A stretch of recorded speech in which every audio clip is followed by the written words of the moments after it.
Jeremiah, what does Luke wear when it's cold outside? Do I want to know? His Zanama Sekot. huh, huh.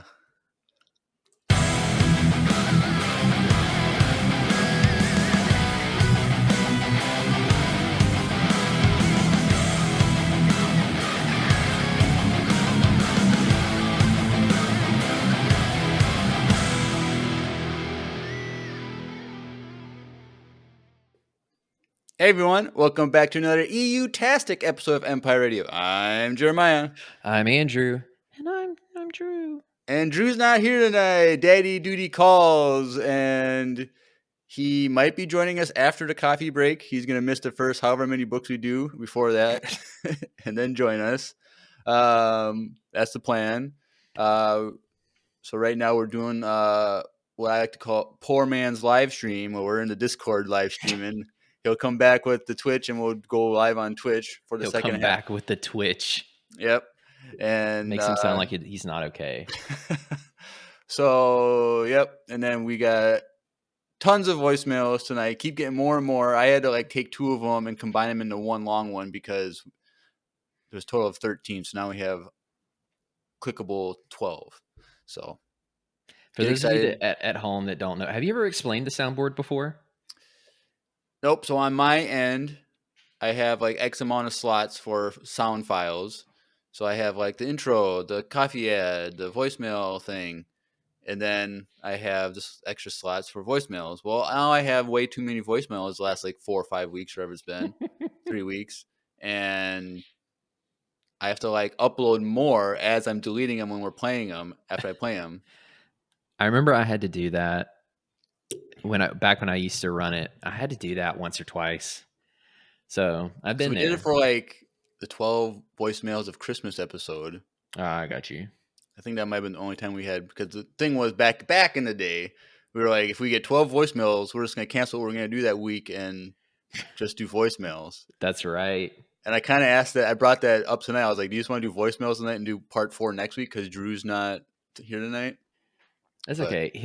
I have a feeling in the Force that he'll be here for the final book. And not getting ahead of ourselves here, but the final book has by far the most meat out of all of these tonight. I will. Well, I guess here's my question. Do you want to go ahead and jump in? Or is there something you wanted to talk about first?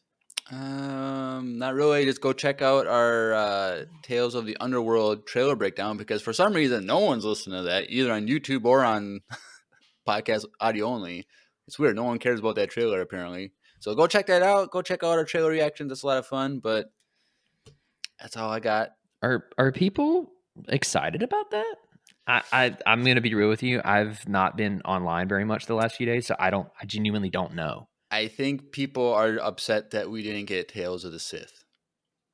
Oh, so people are so underwhelmed by Two Bounty Hunters that we already know a lot about. Yeah, and so I think more people are excited for Ventress than Cad Bane, because it's a backstory of Cad Bane. But Ventress is cool because she has a lightsaber. But yeah, I don't know. I'm excited. I get it. I mean, I would much rather have Tales of the Sith too. But I mean, it's fun. It should be fun. I'm excited. Interesting. Speaking of upcoming Star Wars stuff, I have to be much more specific now when I'm searching for New Jedi Order stuff, because if I don't specify what I'm looking for more than just saying Star Wars New Jedi Order blank, a certain planet location or whatever, I'll just get Rey and John Boyega in mock-ups as New Jedi. And also I don't know what's going on with Google lately, but the results have been terrible. They're not named correctly. I'll click on something that I think is a character and it's an article for someone completely different. The search results are all mixed up, and I don't know. I don't know if anybody else is having problems, but for me, it's especially in the last week, it's been really bad. Really? Yeah. Usually if I do Star Wars very stuff, inaccurate. I would Usually, say. if it's Star Wars stuff, I go just straight to Wikipedia and I type it should in. probably start doing that. But if there's like Star Wars rumors or news, then I'll just type that in and then click news to see if Yeah. anything's relevant.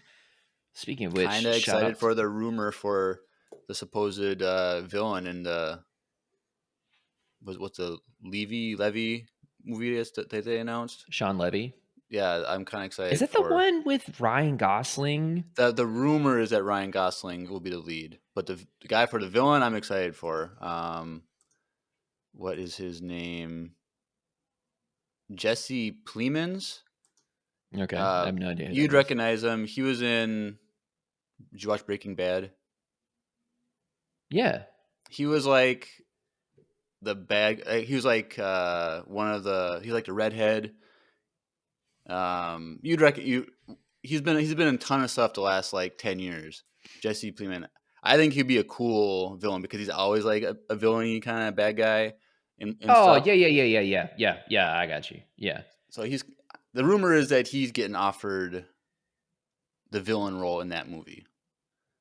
And it kind of just came out like yesterday, today. It was kind Is of he in when a that. relationship with Kristen Dunst? I don't know. I feel Interesting. like she's like 20 years older than him. I don't know. I'm curious. Do we know what kind of do we know anything about what this movie is supposed to be? I think it takes place around the time as like the Ray movie, the 15 years after the sequel trilogy, but Okay. it's not related to that or something like that. Or maybe it's after the Ray movie. It's something like that. It's like that era. I'm the most nervous about the new Jedi, or not the new Jedi Order, the Dawn of the Jedi movie. Why? I Because worry. you already have all this knowledge and you're going to compare it to that. Mm-mm. I just like with a story like this, it can get weird really fast, depending on what concepts they try to do. You know what I'm saying? Well, the EU has some crazy Well, weird yeah, stuff in it more than and anything. I'm gonna be real with you. I'm gonna be real with you. I enjoy Dawn of the Jedi as a book a lot. There's some weird stuff in that, like the whole Tython thing and the pyramids, and like you go for. I mean, like there's some really cool concepts, but like clearly it's kind of weird. And so I don't know. I just hope it doesn't get weird in a bad way. I don't know. I There's don't no think that telling. I don't think they're ever gonna like go straight up weird because that would be too much of a risk. Maybe. So I don't I know. think And they'll who play it knows? safe, and It it might never won't be enough. That's it what might never release. At this point, we never know. I feel like stuff keeps getting pushed back. I don't know. We're gonna get more definitive stuff in That's true. two Yeah. weeks, so or like a week and a half actually, less than 2 weeks. So because Star Wars Celebration is right around the corner, They've kids. got so So much sick merch, exclusive merch, like the Ronin Black Series figure, and they've got a bunch of artwork that like features the Japanese style artwork that they have on the badges. And the one between Master Soul and the Stranger is so sick. you can go on eBay and spend a No, ridiculous amount of money no, on a not in shirt this that doesn't economy. fit I'm you. not. No, no. Because knowing the way things are going right now, coming in from Japan, it would be like $70 more expensive now. No, because there'd be people selling on eBay, so they went there, it came to the United States, Oh, that's true. That's true. but you would still Nah, be bidding on it, and it could be a bidding war, and then it's $300 later, you get a extra small girl shirt that has that on there. yeah, they don't tell you the size up front. All right, well that's enough speculation and rumors and stuff, but Flame we me got out. another 4 or 5 hours to go tonight, so let's Jeez. get this. No, that's actually a really good segue to what I was gonna say. It's I don't think there's a part of me that doesn't think this episode is gonna be as long as the other ones, which is surprising, right? Because you're like, it's the end. I will say that so tonight, here's what we're working with tonight. We're working with a trilogy. Okay. There's a trilogy of books written by the same authors. And they're actually identified as a trilogy. So it's the Force, it's called the Force Heretic trilogy. So you have part one, Remnant, you have part two, Refuge, and then you have part three, Reunion. So we do have a trilogy. And then we have what's called the Final Prophecy, which has Tahiri and Nam Anor and Ninyam on the front. And then we have the Unifying Force, which is the last book. This is a thick one. This is one of the more thick ones. How many I C's? what? How many Oh, C's? oh. If Star by Star is like a 4C, this one's like 3, two and a 3? half, 3. Yeah.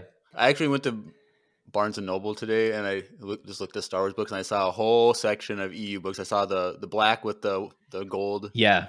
thing on it. The Essentials collection that they're doing. Yeah, I was wondering. Everyone's been speculating to see if like they're going to redo these books, but like 19, that's a lot. That's a lot of books.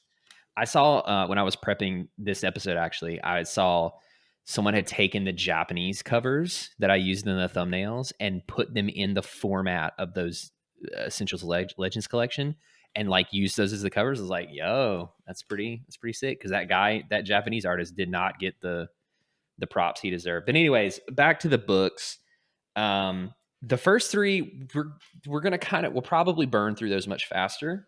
The interesting thing about those is like they look like normal size books, but I'm gonna be real with you, not a lot happens in them. Like it's almost better to view those as like one cohesive story than it is 3 separate books. The summaries are just much smaller, and then the Final Prophecy is like just a small book in general. Like Okay. it's a little guy. It's less than 300 page. Actually, hold on, 305 pages if you count the prologue. But then the last one is the last of the 5 core books. Right. So we'll go into that one a little bit more. All right. Do we need a brief? Yeah. If you got a little recap, Actually, didn't prepare Yuzong one. took over the galaxy. Wedge is a goat of all time, and that's about it, right? Yeah, Wedge. Yeah, oh, that's a good reminder. It's so funny because like I forget what happens the week before because I spend so much time on the books prepping for the current week. Right. But yeah, so the Borelias, that whole thing happened where they attacked Borelias. They lost Coruscant. They attacked Borelias. Wedge was a master tactician, and they ended up taking out a world ship with the Super Star Destroyer. Jaina had her whole phase where she was mourning Anakin's death and Jason's supposed death. She ends up becoming they kind of portray her as an avatar of the trickster, the Yuzan Vong trickster goddess, to sow some discord in the Yuzan Vong. Jason has, I mean, really the standout story for that one is Jason's. Where he, undergoes this radical transformation in captivity with the Yuzan Vong under Vergier's tutelage. He's cut off from the Force, but he learns how to embrace pain without the Force. He learns how to, kind of communicate with the Yuzan Vong via the coral implant that he has implanted in him. He has that whole thing on Coruscant where, he ends up quote unquote, joining the Yuzan Vong, but then he ends up talking to the world brain that they're using to reshape Coruscant and getting it to sabotage the Yuzan Vong. And then, of course, we have the big battle at Ebac 9, which is kind of the culmination of those 5 books where they kill Svang La, who is the War Master. The Yuzan Vong fleet is dealt a huge blow, and things begin to turn around. Awesome. Okay. Book 15, Force Heretic, Part 1, Remnant. Okay, so in the prelogue, Switch the slide on Discord. Yeah, I guess so. If you really want me to. Yep. Okay. You might see some weird images on this screen. What the? And you'll I'm like writing down a timestamp on here, and I look up. Whoa. Yeah, I made the mistake of looking up these species when I was reading about them, and I was like, oh. I'm not comfortable anymore. But anyways, all right. So starting on Force Heretic 1 Remnant in the prelogue of this book. So Saba Sabatine, the bearable Trandoshan looking Jedi. You remember her? She's been a reoccurring character. I love her so much. But so the prelogue, the whole thing about the prelogue is she shows up at Barab 1, which is the green circle on the map. If you're following along either live in the Discord at the moment or later on YouTube, it's the green circle. Any of the circles, by the way, and there's a few of them that are not circled around like a dot, like a planetary dot, they're guesstimations. I did look up and referenced a few different map sources on where these planets were, and these are just kind of estimations on, where they were without being on the map itself. So just it's roughly the correct area. So she goes to Barab 1, which is her home planet. She's going to survey the damage that the Yuzan Vong did. The planet's on fire. But the interesting thing is she can't find anybody on the ground. She's like flying over in her X-wing and she can't see anybody, which is really strange. But there's tons of devastation. She goes up into the atmosphere and she sees what this on the presentation, what looks like this meatball looking thing with a bunch of spikes through it. They're actually tentacles. And this is what is known as a Yuzan Vong slave ship. So it's like a big sack and the tentacles like suck people in and they just hold them in kind of a blob looking thing inside. And this is fairly large thing, or what kind of size? Oh, it's big. Oh, it's huge. Like Star Destroyer type? No, big? I would say not like a Venator. Definitely not an Imperial Star Destroyer. Probably not as big as a Venator. Like the tractor ship that Luthen escaped from? Yeah. I just watched that today. So I'm having a hard time placing the size. I would say, geez, it's big enough to hold a few thousand people. Okay. So like a little smaller than like a Star Destroyer. All right. Not nearly as long. It's basically a blob with tentacles that sticks out of it. That's how they kind of describe it in the book. But anyways, so she's of course just pissed off and grieving because of the ravaging that has happened to her home planet and all this stuff. She goes up, she gets into a skirmish with some coral skippers around the thing. She defeats them. And then she decides to strike against this ship. So keep in mind, she doesn't know what it is. Okay. We've not really seen one of these in detail in the books up until this point either. So she's firing on it. A hole rips in the side, and she sees these 5 looks like star shaped. They're 5 points kind of floating out into space. And to her horror, she realizes that those are her people. The 5 points are the head, the limbs, and the tail. And she essentially assists the Yuzan Vong in eradicating what's left of her people. She, of course, didn't have a way of knowing that. But she has this like really pivotal moment where, so the Bearable as a species are like naturally aggressive. I think I mentioned that when I introduced them a while back. And so for her, finding a balance between that and her Jedi serenity has been a thing for her character. And this brings her face to face with like, was I acting out of anger? Not necessarily was it a dark, it's not like a dark side thing, but like I have now gone too far and now I'm carrying the weight of this thing. So she's not she's definitely a reoccurring character. She's not necessarily a main character, but she has some really good moments of development throughout these books and ends up playing a much larger role in the books following. And I know that because it was spoiled. So thanks to the internet. Anyways, so that's the prelogue. We catch up 3 months later. Luke Skywalker, Mara Jade, Jason Solo, Tech Lee, and Danny Key are all they've all decided to leave Mon Cala to search for Xenoma Sakot. Living planet, supposedly has repelled the Yuzan Vong forces in the past, so they decide to go try to find it. Of course, they don't know where it is because it left the galaxy and it's not been seen in 150 years or something like that. Was this the planet that was discovered during the Clone Wars or something like that? Yes. Okay. So what found that planet? Huh?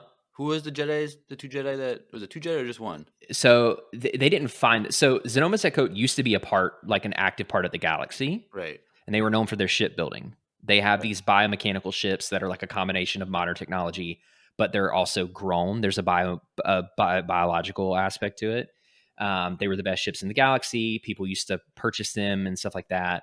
But you're talking about Obi-Wan and Anakin. So Okay. Anakin as a very young, like Right. probably a Okay. year or two after the Phantom Menace It's all coming back to me. goes. Yeah. So they're there, but then of course Vergier also goes. She ends up being there when the Yuuzhan Vong attack. She goes with the Yuuzhan Vong, and that's kind of what spurs this whole thing on. So anyways, they're like, well, if the planet, this living planet, is powerful enough to repel the Yuuzhan Vong the first time, like we're barely holding on. Maybe we should go try to find it and see if it would be willing to help us again or help us, So Luke decides to take Saba along to help deal with the grief of killing her own species. And their first stop is Bastion, which is the red circle on the map. This is the Imperial capital and the Imperial remnant. Meanwhile, Han Solo, Leia, Jaina, and Jag, her love interest.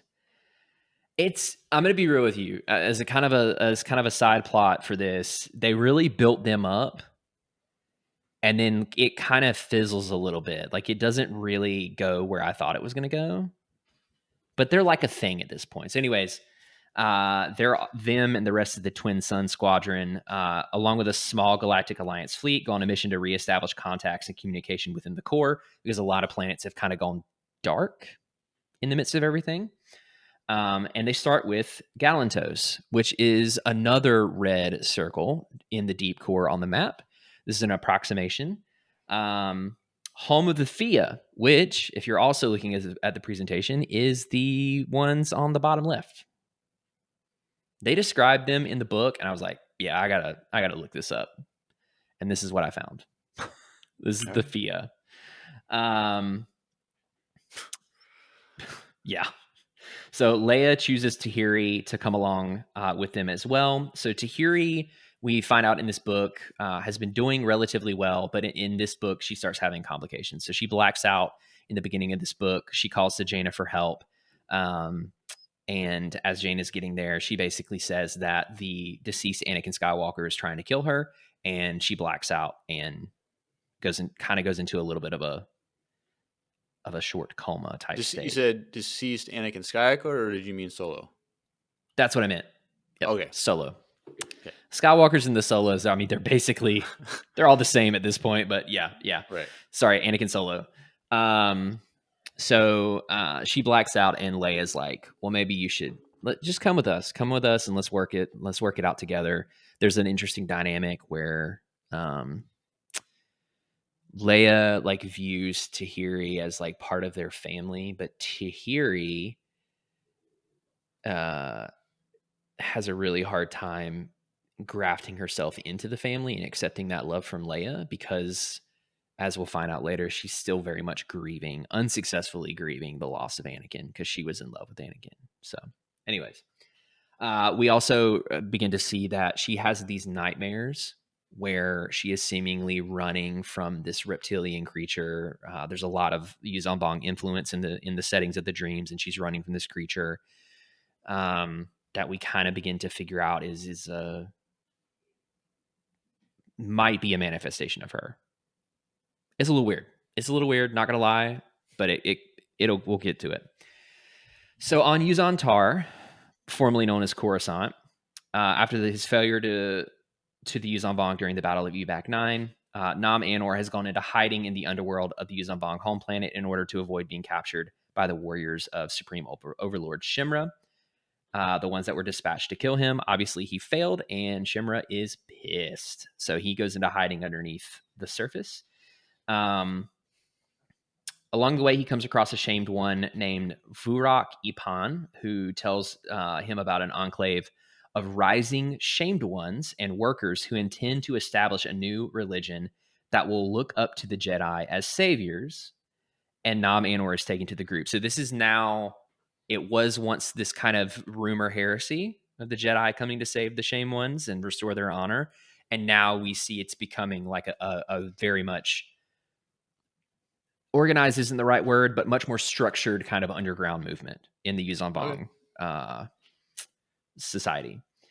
And how many of these shamed ones are in hiding down there? Supposedly thousands. 1,000. Okay. Now, in this group, in the group that Namianor is taken into, because he integrates himself into the group, gains their trust, and it's worth noting that in internal monologues, he's very much like, I'm doing this to regain my status. I don't care about any of these people. He's kind of a snake essentially, but it is implied that in this specific group that he's in, there's 50 to 100. It's a small group. Okay. But you're given the sense that because the Yuuzhan Vong have inhabited Coruscant, supposedly thousands of them have gotten away and have kind of formed their own underground homes because they're tired of living under the yoke of the elite. Meanwhile, Luke, Mara, Jason, Danny, and Saba all arrive at Bastion to find that it is being attacked by the Yuuzhan Vong. After the battle, the Imperial forces that survived the attack flee to Yaga Minor, which is the blue circle on the map. And Grand Admiral Gilad Pelion is presumed deceased after the attack. So the Empire gets their rears handed to them in this fight. In fact, if you remember correctly, the Imperial sentiment up until now has been like, they won't attack us. We're not that they're too good, but like they had not done it thus far. And so they had stayed out of the war. Before they started at Ithor, they had been like, we're staying out because we don't want to make ourselves a target. Well, now they decided to show up at their doorstep and they destroy Bastion essentially. So they limp out of there. Paleon's supposedly dead. He's presumed deceased. However, the Chimera ends up showing up, almost completely destroyed, and it's revealed that he's actually in a coma. So he does make it, but your boy he's out of the game for a little bit. All right. Fortunately, he is saved by Tekli, the Jedi, who gets him out of the coma and into a back to tank. But Paleon will have to remain in the tank for quite some time before he can fully recover from the injuries of the attack. Nevertheless, he still becomes a part of the plan to stop the next Yuuzhan Vong attack via an internal earpiece, and everyone agrees to stage the next battle between the Imperial Remnant and the Yuuzhan Vong at planet Borosk, which is the orange circle. It's very close. He literally orchestrates an entire battle. They put him in a tank, and then they set him up with an earpiece and a computer display that he can you can't keep him down. Let me tell you. On Galantos, while Han, Leia, and Tahiri are staying, I'm not going to even begin to pronounce this word, in the city suites, Jaina and Jag are in orbit with the rest of Twin Sun Squadron and the Pride of Salonia, which is the carrier they're traveling with. Tahiri wanders off and enters a suite where she finds a small totem of the Yuuzhan Vong god Yun Yamka, the Slayer. A group of Fian guards comfort Tahiri as she confronts them with her lightsaber, but before any revounce can break out, she faints again. Meanwhile, after hearing about this, Jaina goes to N'Zoth, which is the purple circle. So we go from the red circle to the purple circle. Home of the Yavetha, which is the other two characters on the slide above the Fia. To investigate why they have not been planning an attack on the Fia for some time. Okay, so really quickly, here's what you need to know. So in these three books, there is actually a few different, pretty context-heavy references to previous books. Okay, so in the Black Fleet Crisis books, the Yavetha essentially were alien Nazis. Okay. So they believed that they were superior to every other race in the deep core, and they started systematically taking over worlds, and not only that, committing genocide in mass. And it was a big problem. And it was when Leia was chief of state, and the whole story revolves around her and the New Republic stopping them. And it actually is it's a rough. I read through the summary of the story. It's a pretty rough struggle. But anyways, at the end of it all, the Yavetha are defeated, and the New Republic essentially disarms them and is like, we're going to put you under watch. And they essentially watch them for about 15, 20 years. And then things, I guess they believe that they were pacified, and things begin to fall off. But now, without that watch over them, that's why Jaina, they're like, the Yavetha are pretty quiet in this system, which is kind of rare. And so she's like, why aren't they active? Are they planning something? We need to figure this out. And so she goes to check them out. She arrives, she finds the planet as well as the Yabetha themselves have been utterly wiped out by the Yuzon Vong. A surviving Yabethan pilot sends a message to her saying that the Yuzon Vong are the greater species to the Yabetha, and self-destructs his own ship, killing one of her wingmates in the process, sending her back to Galantos. And then the Yuzon Vong arrive at the planet to attack. I don't think this is in the summary, but the Fia kind of sell the Yabetha out to the Yuzon Vong, which is like their ultimate vengeance, I guess. But anyways, at Borosk, the Orange Circle, the showdown between the Empire and the Yuzon Vong begins, and the still back to encased Pelion is commanding the fight. Jason finds out who the Yuzon Vong and Peace Brigade infiltrators in the Empire are and gathers them into a meeting room of one of the Star Destroyers. While the Yuzon Vong warriors attack Jason and are killed with the help of a group of stormtroopers, while the Peace Brigaders are arrested. Saba notices a slave ship similar to the one that she saw in Barab 1 among the Yuzon Vong's fleet and decides to send in a Katana fleet dreadnought. Those are still around. You remember that? From the Thrawn books, the Katana fleet. I recognize the name, but I don't. They were a fleet of like 200 plus dreadnought class warships that were outfitted with slave circuits that could be, instead of having crews of 10, 12,000 people, they could be crewed with 1 to 2,000 and slaved between the other ships. So they were much more effective at fighting. So it was a whole thing in the Thrawn trilogy, but long story short, they're still in circulation. So she uses one of those as bait for the slave ship to take her and Danny in so that they can save the people inside of the ship. So the plan works. They basically act like it's damaged and the slave ship like sucks them in with its tentacles.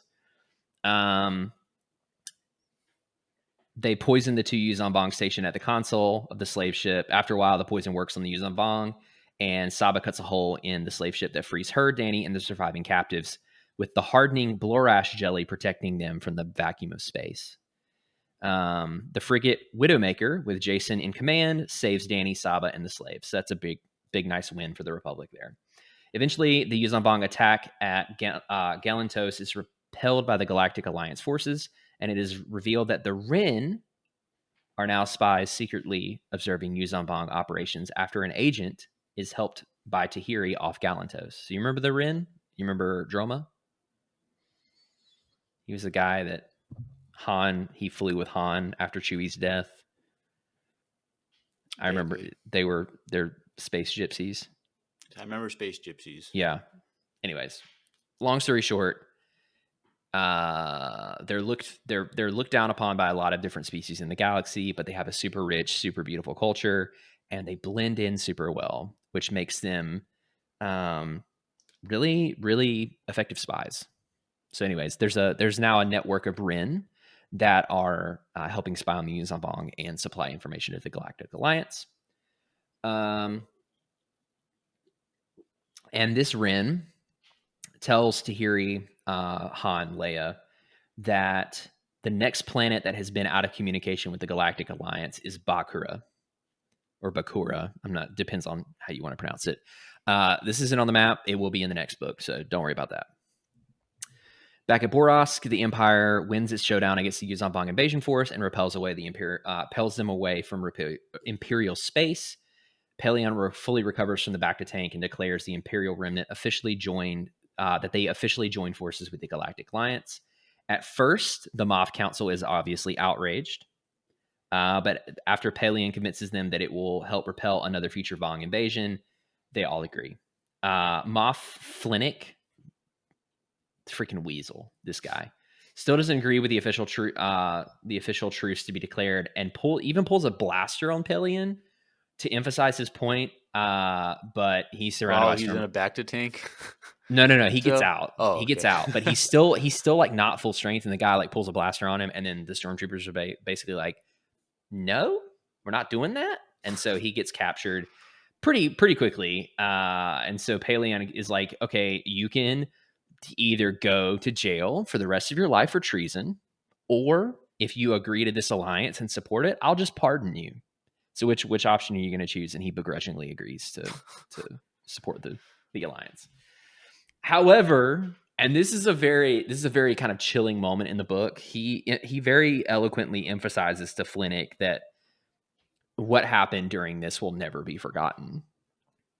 Oh dang. Yeah, he kind of puts the fear of God into him. He's like, just remember, I'm never going to forget about this. So watch your back, essentially. So, Fun. anyways, and with that, Luke, Mara, Jason, Danny, and Saba depart Imperial space with the help of the Imperial Remnant's very own Widowmaker, commanded by Captain Arian Yage, who's not. There's going to be a lot of characters that I'm going to mention that do not have pictures anywhere, so they're not going to be on the slides. So don't worry about those. And xenobiologist Soren Hegarty, who tags along to study Sonoma Sitcote. The group heads out for Chiss space to continue their search for the living planet. The whole reason they went to Bastion in the first place was to see if the Imperial Remnant had records of Sonoma Sitcote. They're like, well, if anybody's going to have records, it's going to be the Empire, so maybe we can get some help from them. And then they end up being kind of pointed in the direction of Chiss space, and some of the Imperials go with them. Back on Yuzan Tar, Nam Anor disguises a separate Yuzan Vong using a cloaker, escapes from death from Yuzan Vong warriors when nearly all the members of the camp where he is being sheltered are discovered and killed. The only surviving member with him is Kunra, a shamed warrior. They then meet with Shun Mi Esh, a shamed intendant, and the brother of one of the shamed ones who were at the camp. Nam Anor, Kunra, and Shunmi all decide to revive the Jedi heresy that the Shames ones are living by, and Nam Anor establishes a new identity for himself as Yusha, the shamed worker prophet. Now, When and that's people tell you that they're a prophet, like I'm a prophet now, like be weary of them. Yeah. I will say, and that's the end of the first book, by the way. Okay. Yeah. So, Force Heretic 1, again, like I said, shorter. I will say, and the depth of it will not be able to be communicated effectively through this podcast episode.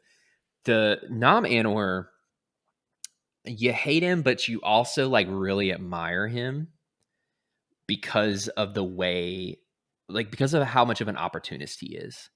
He's really good at manipulating people, like almost Palpatine level, not quite, but like he's in that kind of vein of character where he's like really evil, he's out for himself, and like he'll pivot in a heartbeat and make the best of a situation.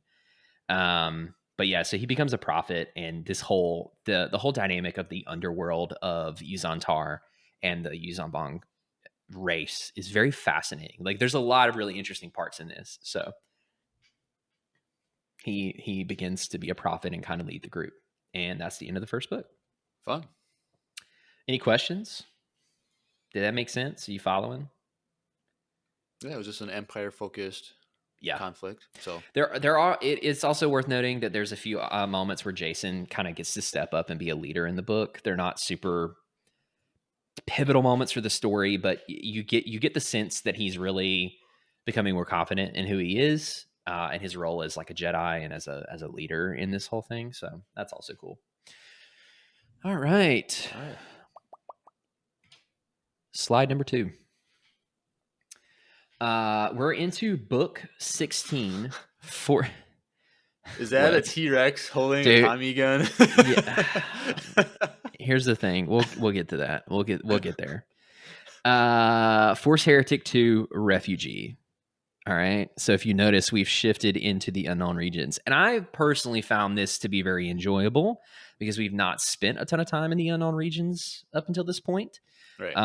So it's really cool to see them kind of explore this stuff. Okay. So maybe you'll go over this in this book, but in canon, the unknown regions are like the chaos. There's this craziness out there. It's hard to navigate. Is that why this is also the unknown region? Like the same crazy nebulas and crazy environments in It's space and stuff? Or it's implied, but it's not necessarily like a story point, okay, so to say. Like they're able to navigate, but okay, it's also very uncharted.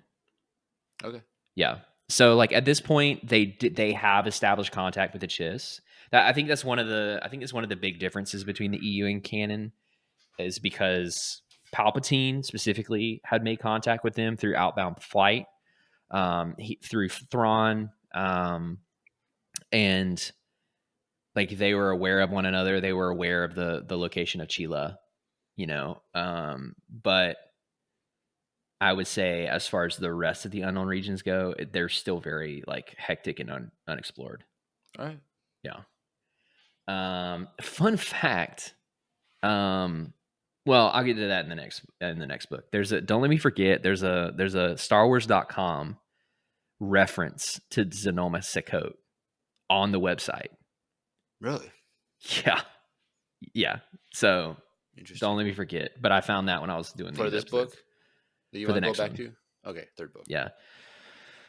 Because it'll come up when we talk about the location. Anyways, so beginning with the simplest of the plot lines in this book, Nam Anwar, he's now acting as Yusha, the prophet, perfecting the whole heresy against Supreme Overlord Shimra during each of his appearances. So the way it works is they'll come out, everybody will come together in like a secret location. He'll do like a sermon and he riles everyone up, and then they all go out and it's very word of mouth. It's like a grassroots movement where the idea is like you really don't open your mouth until you know you can trust the person you're talking to, and then you bring them in, and once they're in. Like it's very much a secret thing. So he's been trying to find a spy to infiltrate Shimra's court and learn of how the heresy is being addressed. However, all the attempts up to this point have failed, and each failure has eroded the faith in the movement. Luck strikes, though, when he finally meets Nagala, a priestess of Yunharla and a believer of the heresy, who agrees to team up with him to bring Shimra down. So she's like a legit, like she believes in it, and she also hates Shimra. She doesn't believe that Yu Zhanbang is worth serving him, and agrees to infiltrate Shimra's court since the Supreme Overlord still trusts her. So he now has a priestess on the inside who he can rely on. Meanwhile, in the unknown regions, Luke Skywalker, Mara Jade, Jason Solo, Danny Kui, and Saba and Tekli, along those from the Imperial Remnant, have been searching for the living planet Xenoma Sekot. Now traveling with the Imperials that we mentioned before, the group arrives at the planet Munlali Mafir, which is the orange circle. Again, a rough approximation. So just keep in mind that they've gone from the remnant, which is like up and to the right of that orange circle, and now they're kind of making their way down into the left. So they get to that planet. Luke, Jason, and a squad of stormtroopers land on the planet in an Imperial shuttle and are met by a tribe of native Krislaw. I tried to get an image of these, but like I couldn't find a good one. But they're basically like really small Rancor looking aliens. It's like think of a Rancor, but like the size of like a Great Dane. And these are sentient beings? Or these Yeah. are just creatures? No, they're sentient. Okay. They're sentient. There's a whole thing. It's not super pivotal to the story, but there's a whole thing where they're like a hive species. They hunt in packs of 11 using a hive mind, and there used to be another species on the planet. And I'll just summarize the whole thing. They find out while they're on the planet, Xenoma Sekot actually appeared in orbit, which is funny because I like the way that they did this, but like they made it a point that like every time Xenoma Sekot appears above a planet, like stuff goes down, like seismic stuff, like stuff that is you would expect to happen if like a massive planetary body just randomly shows up around your world. And so part of this was like super, volcanic activity and stuff. And there was another species of like these like centipede looking things. And basically through this whole turmoil, they learned to evolve and they learned to take over the little Rancor guys, and they became symbiotes. They literally go in and they live around their spines. Exciting. It's a whole thing. So anyways, The negotiations are short. Aggressive negotiations are short. They end up running for their lives. All the stormtroopers get killed as they're running. Only the Hegarty, the xenobiologist, Luke, and Jason make it out, essentially. It's a really bad first stop. So, anyways, they're while en route to back to the Jade Shadow. A patrol of the Chiss Expansionary Defense Force, we know that, arrives to meet them. The patrol is led by the female Chiss commander Irolia, who is on the slide. And she questions the motives of the Imperial Jedi expedition. They end up giving some satisfactory answers. And she's like, all right, you can come to Chila, but I can't guarantee you're going to get any help. So she gives them the location of Chila, which is the blue circle, where they need to be approved to be allowed to like search in Chiss territory as well. Because the Chiss, they're not just going to let you poke around. They'll shoot you out of the sky pretty quickly. So they travel there and they are allowed to search the library, which happens to be, in classic Chiss fashion, books. Oh, dang. Like books, real books. And they make it a point where they're like, is this a real book? Like, they're all surprised because, like, I guess they have a concept of that in the galaxy, but they were supposedly long extinct. And so it's like dusting off this old relic type thing. But they have this massive library of information, but it's all books. And they're only permitted 2 days to search the entire library for systems in the unknown regions that have gained any new planets in the last 50 years. So they're like, the Chiss are really good at chronicling, the changes in their space. Yeah, I guess that's I feel like I had it in the thing, but anyways, they're really good at chronicling and surveying and stuff like that. And they're like, at some point, it's easy to hide a planet in space, but it's also difficult for it to go unnoticed if it just shows up where it's not supposed to be. Right. And so they're like, we'll search, but they're like, you only get 48 hours, which is not a lot of time. During their stay, Jason meets and befriends Wyn Fell, who is the daughter of Soontil Fell and Sile Antilles Fell, and sister of Jag Fell. So the Fells are the human family, one of the only human families that work with the Chiss. So Soontir is his dad. He used to be a TIE fighter pilot and a Baron in the Imperial Starfleet. Sile, or Seal, his wife, is Wedge's sister. That's what I figured. Yeah. So she's got like an ace pilot as a brother, and Soontir is like also Wedge level piloting. And so like she's got a husband that's a pilot. Her brother is a pilot. Her son is also a super accomplished pilot. So they're just like. But what does she do? She was an actress on Coruscant, a really famous holodrama actress. Well, based on that picture, I can understand why she's a famous. Yeah, she's got the look. So, anyways, let's see. So, a rogue Chiss faction decides that Soontir is becoming more of a danger to the Chiss by allowing Luke and his company to access the records, and they kidnap Wyn, his daughter. Fine. However, Jason saves Wyn, and Luke and the rest of his party unveil the rogue Chiss to the Chiss High Council. Because of this, Luke and his company are granted extended access to the records for their search. Jason begins to lose hope in finding Sukkot until he realizes that the living planet might actually be hiding as a moon and not a planet. They've been looking for the wrong thing this whole time. Okay. The search party for the living planet takes note of this and looks to systems for systems that have quickly gained moons in the past 50 years, and they estimate that Sonoma Sukkot must now be orbiting the gas giant Mobus. Not to be confused with Morbius, which was a terrible movie. Or the Mobius strip. Do you know what a Mobius strip is? No. Okay, never mind then. Okay. I know what Morpheus is. There's that too. Yeah. Which Morbius is that purple circle. Nice. Right on top of the K in unknown. So Luke and his party therefore depart Chila and travel towards Mobus. So they got their information after all. Han, Leia, Jaina, Jag, and Tahiri all arrive at Bakura. Okay, so we're at Bakura now. Red circle on the map. There was a whole thing, the truce at Bakura. There's a book, and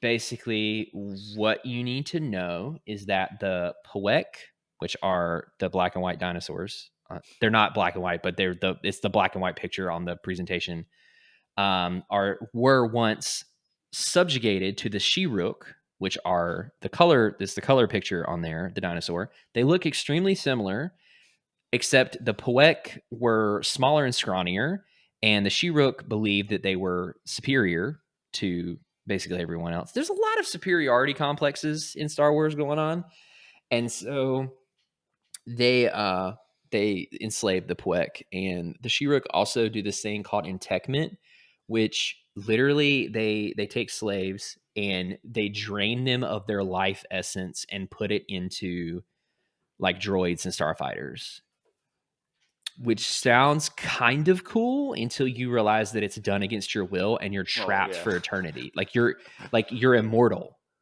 Like they immortalize you, but you basically have no control over yourself, and you're just there as a battery essentially. And it's like if the ship gets destroyed or the you're droid done. gets destroyed, then you lose consciousness. No, you just die. Kind of like you die, but like it's yeah. Exist. Yeah, because you're technically living, if you're intact. Right. But anyways, it's kind of wild. I read about that for the first time in this book, and I was like, oh, there's some weird stuff going on. But there's a whole book about that. Because if my research was correct, don't quote me on this, but I'm pretty sure the Imperials and the newly formed New Republic had to like put aside their differences to beat the Shiruk invasion or something like that. Interesting. So, but that's in the general area, Bakura, or Bakura, however you want to pronounce it. There are a multitude of different species on the planet, though, including humans. So just make note of that. Okay, so they arrive and reestablish connection to bring the planet into the Galactic Alliance.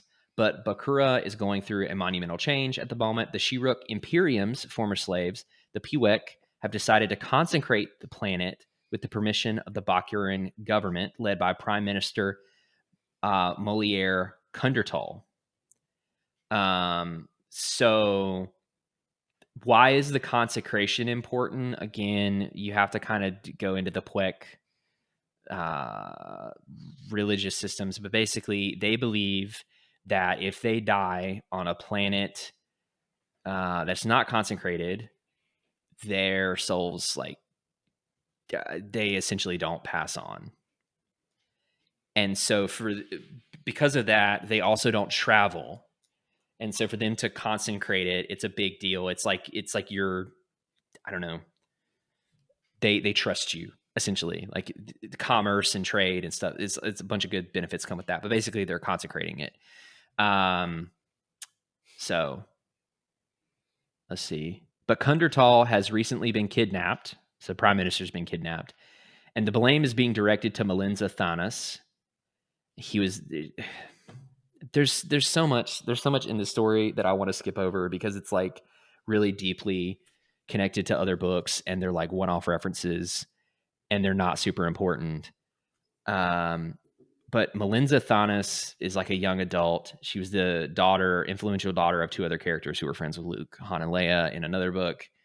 And she has a group of rebels who don't believe the Pwek should consecrate Bakura. Soon, though, Kundertal, the prime minister, returns, surprisingly, in an escape pod from a ship that explodes once it reaches the Bakuran system, and explains how he overpowered his kidnappers and returned just as Malinza had been arrested for having the prime minister kidnapped. So they're trying to frame her. He mysteriously comes back from a situation that he honestly should not have come back from. That's the stage. Come to find out, Kundertal has actually betrayed the planet to the actual Shiruk Imperium. He had a human droid replica of his body. made, and he was intact into that to live forever. Oh, fun. Yeah. So he's also super powerful, highly agile. He can jump really far. He can run fast. It's kind of like Force-ish abilities, but he's a droid. Super strong, all that stuff. Meanwhile, one of Kundertal's assistants, Blaine Harris, has secretly been working with Melinza, but was planning on betraying her by killing all the important Bakuran figures before the Kuramak, which is the big priest of the Puek, completely consecrates the planet. To make a long story short, it's a whole thing. This is a whole thing, but to make a long story short, the consecration is happening. There's a bomb in the arena being set to kill all the officials. So there's a bunch of like double crossing happening. We'll come to find out the Puek are still working with the Shiruk. They're still enslaved, and because they're consecrated, they can just do war on Bakura now and not have to worry about dying. So that was just a way for them to get in and start an attack. And so the Puek end up double crossing the Shiruk at the end of the story, and the bomb does go off. Tahiri ends up saving herself, and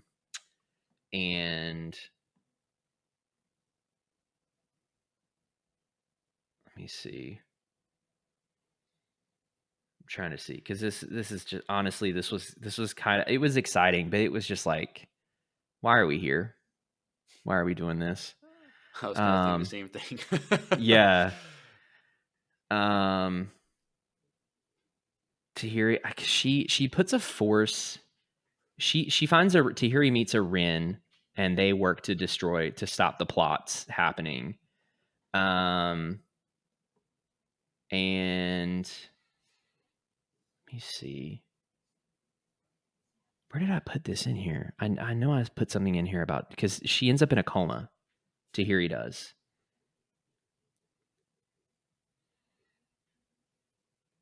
But anyways, she saves she saves some people and herself, I think, with like a force bubble. But the whole thing, because she was like ground zero, she was like trying to disarm the bomb and she couldn't do it. So she was like feet away from it. She saves herself. She goes into a coma. They stop the dinosaurs from taking over the planet, and all is well. That's essentially it. I'm not gonna lie. That's the book. I'm not gonna lie. This, yeah. Look, I am paraphrasing and truncating a lot of this. Okay, but I'm gonna be real with you. This was like probably one of my least favorite books in the entire series. Like they're looking for this planet. Like, oh, this is cool. They're gonna find this planet in Chiss territory, and then it ends on a dinosaur planet with a civil war between two dinosaur species. Oh yeah, they don't find it in this book. Yeah, and that was the whole thing. Yeah. So there was like, it was weird because like the whole thing on Bakura took so much time, and it was like all of a sudden we're in this geopolitical confrontation with a bunch of species that like you can follow along, but like if you haven't read the other books, you don't have the full context of all the characters and what's going on. And like freaking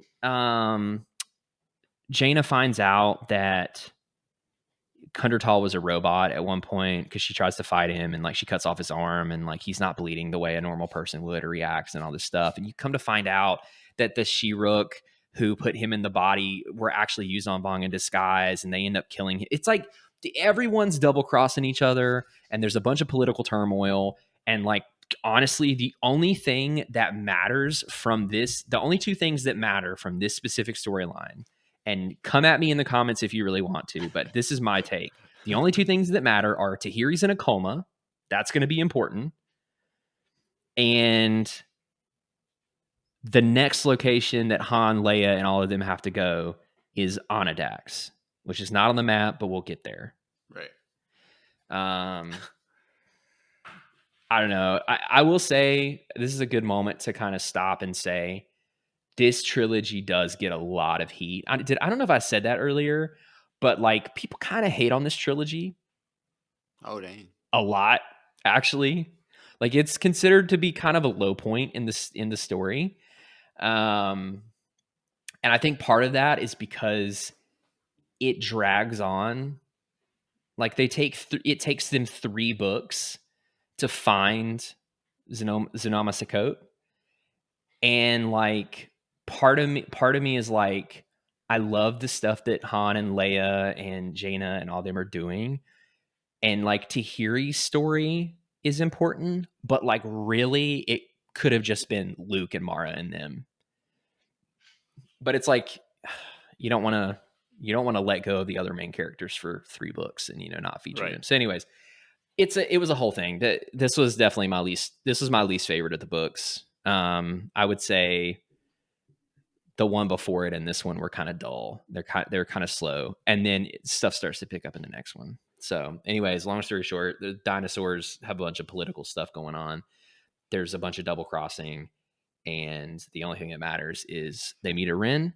He tells them where they need to go next to establish contact with the Galactic Alliance. Tahiri ends up in a coma.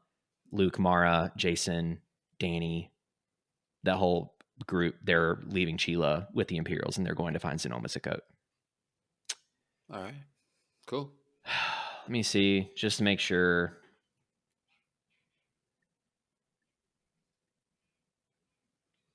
Let me see it. I just want to make sure I'm not missing anything.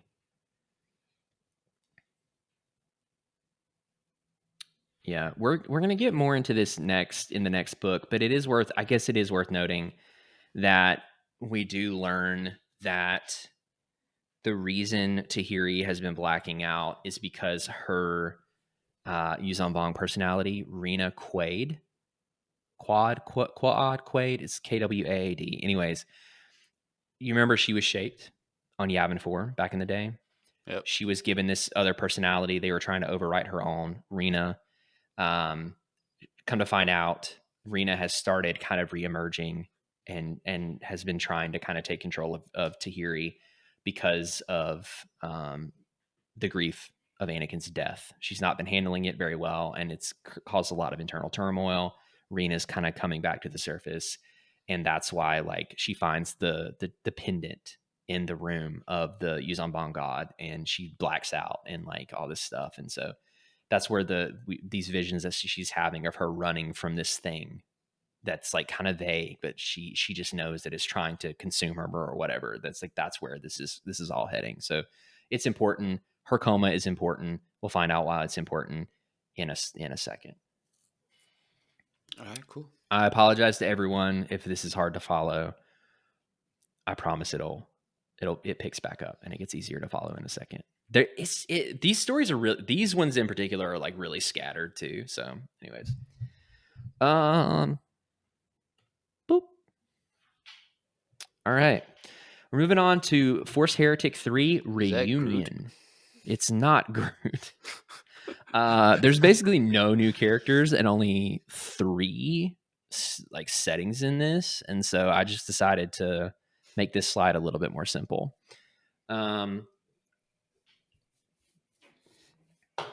Any questions? Nope. Sick. Okay, with Nagala on his side, Nam Anor, still in his guise as the prophet, gets many interferences into Supreme Overlord Shimra's court. Inferences. Someone can't read tonight. And realize that the heresy Nam Anor organizes is becoming a threat to the Yuuzhan Vong way of life. And taking advantage of this, he uses Nagala to report lies to Shimra about certain enemies of his. They state that his antagonistic colleagues were corrupt in supporting the Jedi heresy, and his lies passed successfully in his enemies' eliminations. So he uses her to just start political opponent, boom. Political opponent, boom. Like he starts taking people out. Fun. And he gets a few people taken out through this, which is kind of crazy. But Shunmi Esh, one of Nam Anor's most trusted assistants, seeing through Nam Anor's lies and treachery, is aiming to establish another heresy to overthrow Shimra. Shunmi turns on Nam Anor and tries to kill him with a band of other heretics. But the shamed warrior Kunra, another trusted ally of his from the other books, saves him from Shunmi and the betraying band of heretics, and Nam Anor kills Shunmi in retaliation.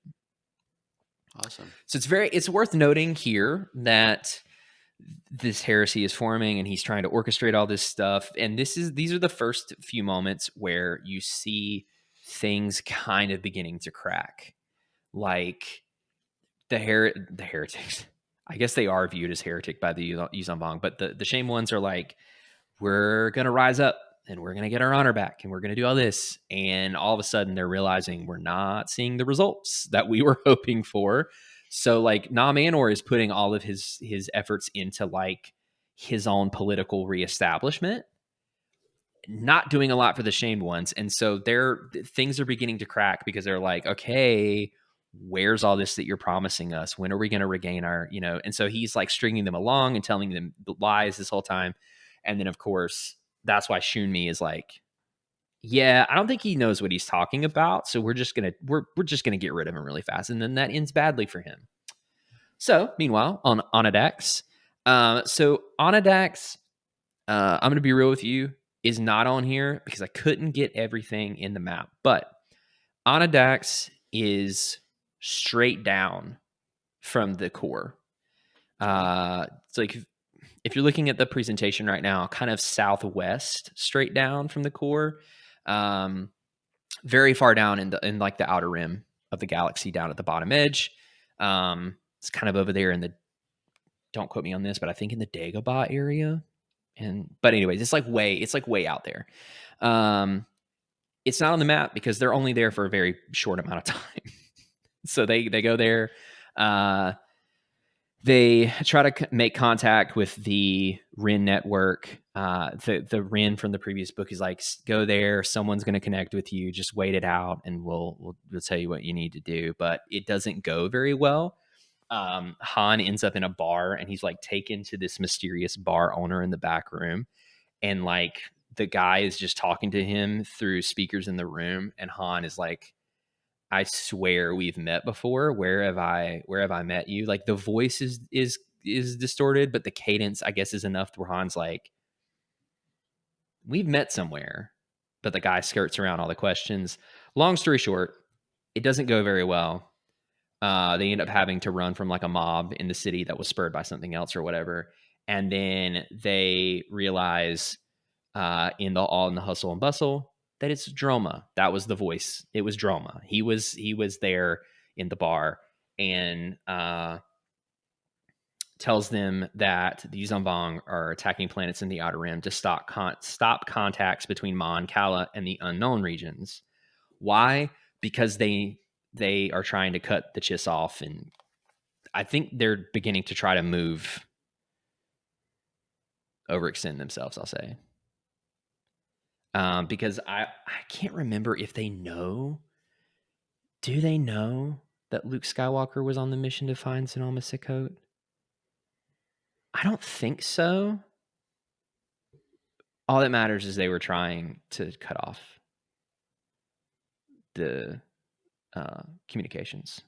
And the way that they do that is by destroying one of two relay stations, because there's only two for some reason between the rest of the galaxy and the unknown regions. And one of them is at Esphandia, which is the orange circle on the map. Okay. So they go all the way from down, all the way up past the core. Dang, they must not care about gas prices or something. It's fine. So they get here, and them and the task force, the Galactic Alliance task force, they arrive just in time for the Yuzambong to attack the planet. Classic, right? Yep.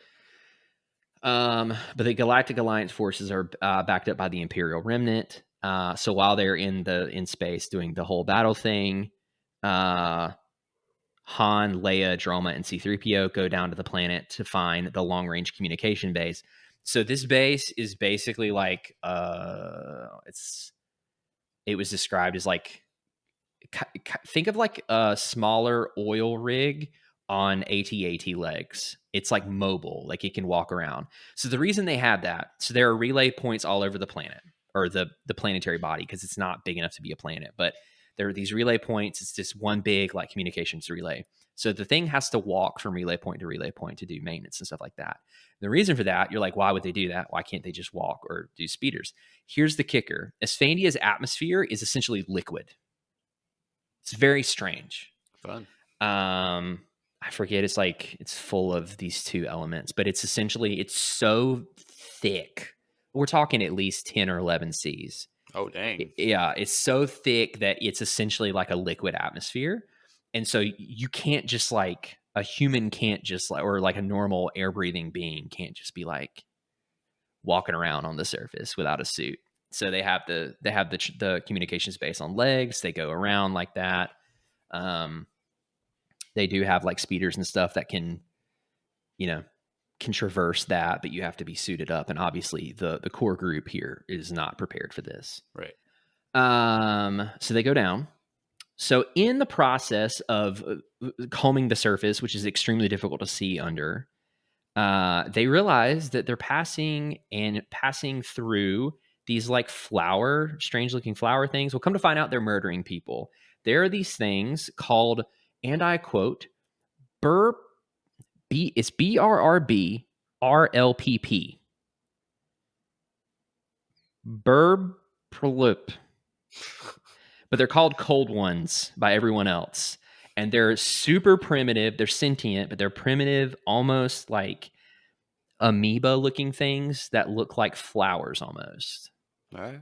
We're Cool. getting into weird territory here. I started reading this part and I was like, this is, we were talking about earlier, EU weird. This is... You're like, canon's not so bad after reading this. I will say that like when I was going through these 3 books to put them into the presentation, I was reminded of how, like, of all of the stories that I had read thus far, this was the one where I kept wanting to go back to Luke. Like every time it wasn't on Luke, I was like, why are we doing this? Why are we doing this right now? Like the whole Han and Leia thing, I normally love their adventures. I love their characters. Jaina's there, Jack's there. Tahiri is the most like interesting part. But every time it switched over in a chapter break, and I was like, oh, this again. Anyways, so they're there. There's these cold ones. They accidentally kill some of them, but they end up establishing contact through C-3PO, and the Yuuzhan Vong start doing an orbital bombardment, and they use the Falcon shields to shelter these cold ones, and they strike up a friendship. So yeah, you killed us, but we don't hold it against you. You didn't know, and now we're friends, I guess. So they befriend the natives, essentially. Let's see. They lead them after this over to the communication space. There, the Falcon crew is informed that things are going bad because everyone figured out that there's a traitor among them who works for the Yuuzhan Vong. They found a Villip communicator thing in there, and they're like, someone on this thing is a traitor, and we got to figure out who it is. And of course, they immediately are like, it's the Nogri. And I was like, that's rude. It's also worth noting that Leia travels with... Here's another side point. Ever since the Thrawn trilogy, Leia has had Nogri bodyguards. Oh, cool. At every point. Like, it's been a standard. So that was another thing that they had to navigate, was the weirdness of that whole situation. But they did think this Nogri was a little weird. But yeah, ever since she like saved the Nogri in the Thrawn trilogy and like submitted herself as the savior of the Nogri, they dedicated themselves to her and to her service. I do vaguely remember that now. She always has 2 with her as bodyguards. That's cool. And it is really cool. And by this point, we're talking 15, 20 years in, and they're still... Because you remember on Dantooine, one of the Nogri bodyguards gets killed by a Yuuzhan Vong warrior. And everyone was like, oh, these guys mean business. If they can kill a Nogri, they mean business. So anyways.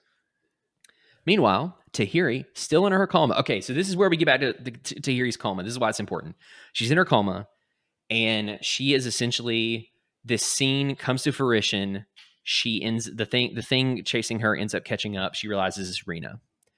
And they end up getting in a lightsaber duel, essentially against one another. Because this whole thing is like Tahiri doesn't want to let Rena take control.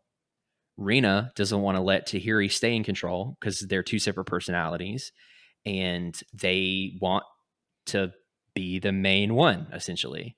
And so there's this whole thing. They're having this lightsaber duel, but because they're one and the same, neither can actually best the other. Like, just when you think one of them's about to win, it just doesn't happen, which makes sense, right? It's also worth noting that like Rena like burns herself with the lightsaber she has, and like Tahiri feels it. So like it's very evident that the two are, you know, intricately linked. So Jaina leaves the battle, and she ends up joining Tahiri in a force meld. So she goes into her consciousness through the force, tries to help her, and then she shows up, and Tahiri's like, "What are you doing here?" And then Rena's like, "She's basically come to destroy you, and we need to kill her. Like, she's the problem." And all this, like, she's what's been trying to hurt you and everything. So it's a whole thing. It doesn't end up happening. Tahiri ends up making it through. And then basically Tahiri is finally able to quote unquote defeat Rena by joining with her. Really strange, because like there's been talk, all three of these books are like, it's going to kill her. Like, if she can't figure this out, it's going to kill her. Like, she's not going to survive, and like it's going to tear her apart on these things. And she's finally like, we don't win the war by defeating those we hate, but by protecting those that we love, or whatever that quote is. Nice. Anyways, they merge into one, and now she's like this. She's like this new thing. So she's Tahiri. She's also Rena, and at times she answers to both names, but it's a singular personality. I want to make that clear. Like, they are merged, but she has the like skills and the force sensitivity of a Jedi, but with the like warrior skills, the language, and the memories of the Yuuzhan Vong as well. I'm going to be real with you. Do you like that or no? I kind of dig it. I'm not going to lie. Because she I don't want to spoil it for you, but you should go read that canon Mace Windu book. That's all I'm going to say. If you like that, you should read that book. Yeah. I will. I enjoyed it. I really liked Tahiri's character, and I thought that her being shaped by the Yuuzhan Vong was a very that was interesting to me. That was like the good weird. They're like, we can shape everything else. Let's see if we can do it to a human, which is so messed up. And now like she comes out of it much more powerful. Like, she can speak the language fluently. She has all the insights into the culture and everything like that. But at the same time, like, she's still like a really powerful force user. She's a Jedi, and she like retains her memories. And there is some like weirdness, I think, in the beginning. Like, there's definitely some weirdness between her and like Jaina and the other characters. But she begins to by the time this story ends, as in all the books, she's like kind of back to normal, but she's just like a stronger version of herself, essentially. Right. So she's like, okay, cool. I'll help you with this whole thing with the communications base. So they have this confrontation. It goes sour for the Yuuzhan Vong. And they basically, the Yuuzhan Vong force die in a vain attempt at a suicide run against the Galactic Alliance and the Imperial Remnant forces. And with that, the communication between Mon Cala and the Unknown Regions is safe. Let's see. Oh yeah, the Nogri ends up sacrificing himself as part of that battle to save everyone. So like, he must not have been the traitor. What? It's an Ugnaught. Oh. Yeah. So he's captured. An Ugnaught. What? Ugnaught. Meanwhile, Luke Skywalker, Mara Jade, Jason, Danny, Saba, Soren Hegarty, Techley, they finally find Sonoma Sicote. and it's interesting because they like come out of hyperspace, and then like all of the Force users are like overwhelmed by an immense presence, and Oh the dang. like why did everyone just pass out? Like weird. And it ends up like Jason is the only one that's allowed to like come out of being unconscious, I guess, and he's like the interface between. Anyways, so they take out a Yuzon Vong battle force that they find there. Then they're all like passed out. They make it to the planet. And then everyone wakes up and they are introduced to the local Pharaohans, which are essentially Chiss, but like kind of blue green instead. So if you look over here at the presentation, you'll notice that there's a girl Yep. who could be conceived as a Chiss. She's not. They're very similar, but they don't have glowing eyes. They have more human, quote unquote human eyes, but they're blue green humans essentially. I don't know. Cool. So this is when, in talking with the Magister, who is there, and why don't they name? Oh, Jabba Hall. There we go. So they meet her, and they find out that years before, Jabba is the young girl in this picture, and in the book Forbidden Planet, you learn that young Padawan Anakin has his first Force kill when he protects her from what is called a blood carver, which is like an assassin race. That's what that is. It's sent to kill her, and he kills it using the Force to save her. And it's his first like, this is a thing. I might do more of it later to a bunch of children. Who knows? Oh dang. Anyways, there's a tie into the Forbidden Planet there, the book, the Forbidden Planet there. I just don't like that his Jedi braid looks like a rat tail. They all look like rat tails. But like Most of them do, 90, Jeremiah. yeah, but usually it's like off the side of like the side of the head. It looks like it's like from the Dude, back. Obi-Wan's was a rat tail. Was it? Yeah. And he also had a little, he had like a little poof thing out the back too. I thought. I don't know. I can't remember. Hold on. I have to know But now. I feel like most of them they had like on the side of the head, but this picture looks like it's over his, like around his shoulder to his front, like it's all the way from the back of his head, and he just pulls it over his shoulder. I guess Obi-Wan's was like kind of behind his ear. It wasn't in the very back. But I don't know, dude. It looks like a rat tail. Look what I just found. Hold on. For those of you not watching the YouTube version, you're missing out on this atrocious Phantom Menace costume with a terrible mask. Did you see the new like was it Black Series with Anakin or something? Like it's like Dark Side Anakin Black Series or something like this. Yeah, I saw that. Picture's been dropping today or whatever. It was pretty cool. So, anyways, it's a rat tail. Yep. His at the end of the Phantom Menace, I'm pretty sure his looks like a rat tail. There, Anakin's does. Maybe, I don't know. His hair. I should have done something different with his hair. He had 3 different haircuts in those movies. That's true. I love his long hair in Revenge of the Sith. Speaking of which, Attack of the Clones. No, Revenge of the Sith. No, he has long hair in the second movie, not the third movie. No, he doesn't. That's Obi-Wan. Wait, who was I? Oh, I was talking about Anakin. Oh, okay. We were talking about Obi-Wan before, and then you. Yeah. Okay, never mind. I mean, I love Obi-Wan's looks after his Padawan phase. His Padawan phase was rough. Speaking of which, 5 days tickets drop for the 20th anniversary. Yeah, I need to make sure I get. I don't even know if I'm gonna go. No, I don't have anyone to go with. Dude, just get a popcorn bucket. Drew can't go? Probably not. He's probably working.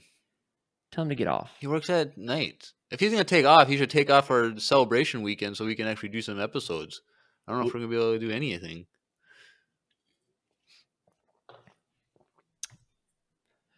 Well, Red Buff is here.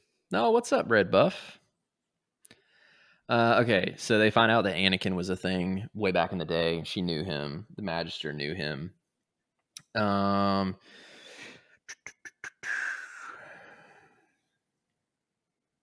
okay, and then they begin to discuss how to get Sukkot to join the Yuzon Vong War to finally end it. Now, it is important to note Zunama Sukkot.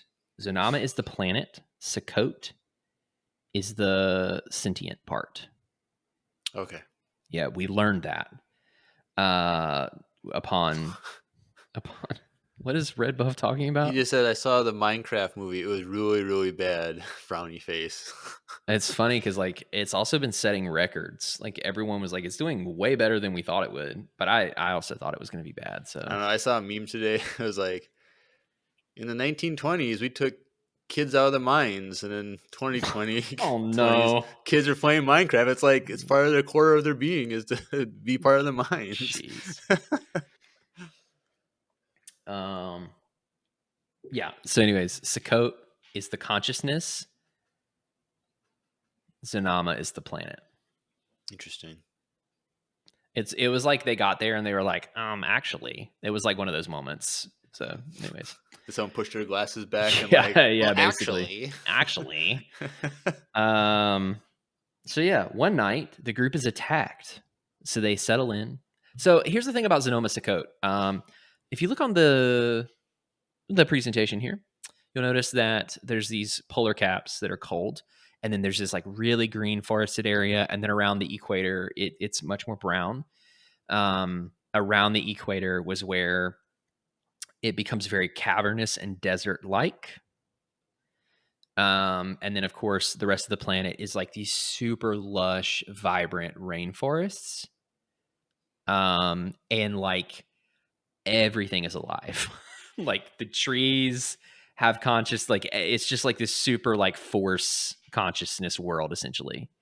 fun. Trees have their own thing. They use living ships. It's a whole thing. The Faroans live in harmony. Also, we don't talk about this, but the Faroans have had it really rough because every time Xenoma Sekot jumped to hyperspace, imagine what would happen if the Earth did that right now. That's what happened to the Oh, dang. Faroans every single They time. get yeeted around. Oh, it was, I mean, like freaking plate tectonics went crazy, massive storms. They had to shelter in caves around the equator. Like it was a whole thing. And so part of what we're about to talk about this next scene is that like there's a group of Faroans that are like, you need to leave because we've been at peace. We finally found peace and have been like thriving here. And now you want us to move. Like we're not doing that again. So anyways, one night after they're settled, the group is attacked and Danny is captured by a group of rogue Faroans. Jason and Saba follow them to the point where they allow themselves to be captured to be taken to their leader, who is named Sinchi. But afterward, just as they meet Sinchi, the rogue Faroan band leaves and is trapped by a group of Boris trees who are sentient that go rogue and try to attack the group. Jason is able to calm them down through the Force because remember his whole thing was like communing with animals. He has a very and communing with others, like making connections. He's like a connections guy. Meanwhile, Luke coerces Sukkot not to destroy the sole surviving member of the Yuzong Vong battle group that they had previously destroyed and lets it get away so the living planet wouldn't succumb to the dark side of the Force. Which is valid. Right. It's valid. Sukkot then contacts both Jason and Luke at the same time. Now, this was really interesting. So it appears to Jason in the form of Vergir. It appears to Luke as Anakin. Anakin As a Skywalker or Solo? Sorry, Anakin Skywalker, his father. Yes. So I'm pretty sure it appears to him as like younger Anakin because it was the last time it saw him. But like, I'm not gonna lie, it's a pretty crazy moment because Luke is like Mara, that's my father. And they talk, and it's like really surreal. Even though it's not him, but Luke is like confronted with what his father looked like as like a child, when all he knew him as was Darth Vader. It was a very powerful moment. So Sukkot, in these forms, Force Ghost forms, if you will, asks both of them if they really wanted to join the war. Jason, through his own conscience, believing that he doesn't want to be responsible for the extinction of the Yuuzhan Vong, says no, don't join. But Luke, for the sake of the galaxy, says yes. Sukkot agrees to Luke's terms and gets the entire planet ready for a hyperspace jump back to known space. I thought it was very interesting that Jason was like, no, just because he didn't want to cause mass extinction, essentially. But I'm like, dude, millions of people had died already. Like, this has got to stop at some point. Anyways, so it agrees with Luke. Back on Yuuzhan Tar, Coruscant, Nam Anor witnesses Shimura reveal that Nagala is a traitor to his court. So she gets found out. Watching this event unfold via a Philip, he's horror-stricken when he sees she kills herself. Instead of being taken alive, she slits her own throat, and before she could be executed, and her body is dumped with the corpses of Nam Anor's dead rivals. And with that, dies the best chance of overthrowing Shimra. That's the end of the book. Well, they finally got to planet. Yep. They finally got to Sonoma Sukkot. So. Pretty cool. Any questions? No. We're on to book number 18, The Final Prophecy. This is surprisingly short for the second to the last book. It's pretty good. Pretty good setup. But the next one is the big kicker. What you looking at?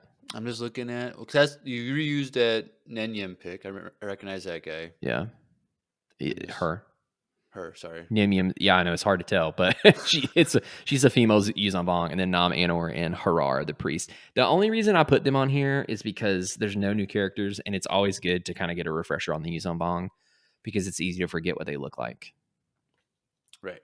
Yeah. And then the other two, the bottom left corner is an artist's depiction of what Coruscant looked like. That's the Senate building. Oh, dang. That's what that is? Yeah. They completely terraformed it. Oh, dang. Yeah. Like, there's still buildings and stuff, but it was like... It looks like it's lush post-apocalyptic yeah. video game or something. Yeah. Like I Am Legend or something. Or like The Last of Us. Comes out this weekend. Episode 1. Super excited. I haven't played the second game though.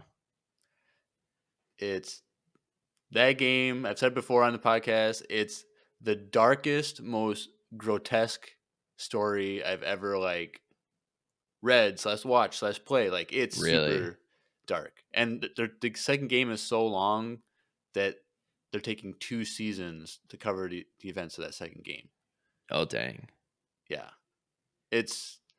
People get mad. There was people who got mad about the game at something that happens early in the game, and people just hated it because of that. But it's actually a really, really good game. Oh, really good story. A wonderful continuation of what could actually happen. It was really good. Yeah, I mean, those games in general were super celebrated for their storytelling. So, oh yeah. Yep. Okay. Has this been going quicker? I can't tell. We've done, the books 2 and 3. You've gone pretty quick. So okay, all right. They announced season 3 already. Yep. Well, they kind of have to. It's like I guess that's true. Halfway through a story. That's true. And so many people are gonna watch it. It's it's not gonna financially flop. People are gonna get HBO just for 2 months just so they can watch it. So it's wait till the Harry Potter series drops. That's 7 seasons. HBO? 7 seasons, yeah.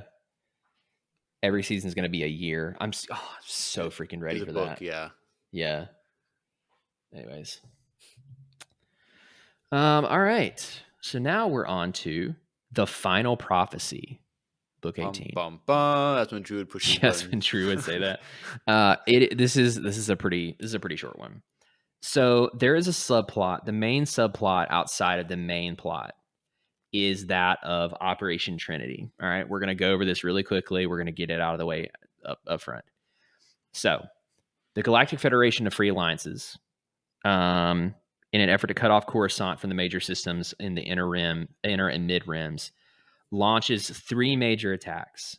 One at Duro, which is one of the red circles, one at Fondor, which is another of the red circles, and one at Bilbringi, the final one, which is the other red circles, the other red circle on the map. They are doing this because they're like, you know what? We gotta go for it at some point. Like we've got to take Coruscant back.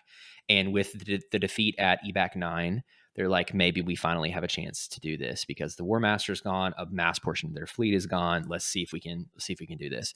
So the whole point is we're going to take these 3 key worlds first, and then we're going to make our way to Coruscant.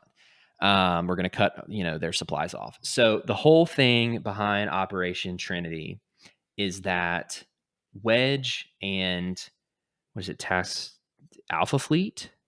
So there's Alpha Fleet, Beta Fleet, and Gamma Fleet. So Alpha Fleet is Wedge, Beta Fleet is Pelion, and Gamma is Crefay, the Bothan admiral who's been in and out of these books. So the idea is that Alpha Fleet goes in first, acts as a much smaller force to scout out the presence in the area, and then feeds Beta and Gamma fleets like precise coordinates, and they jump in and they take out the force they do it by surprise. Right.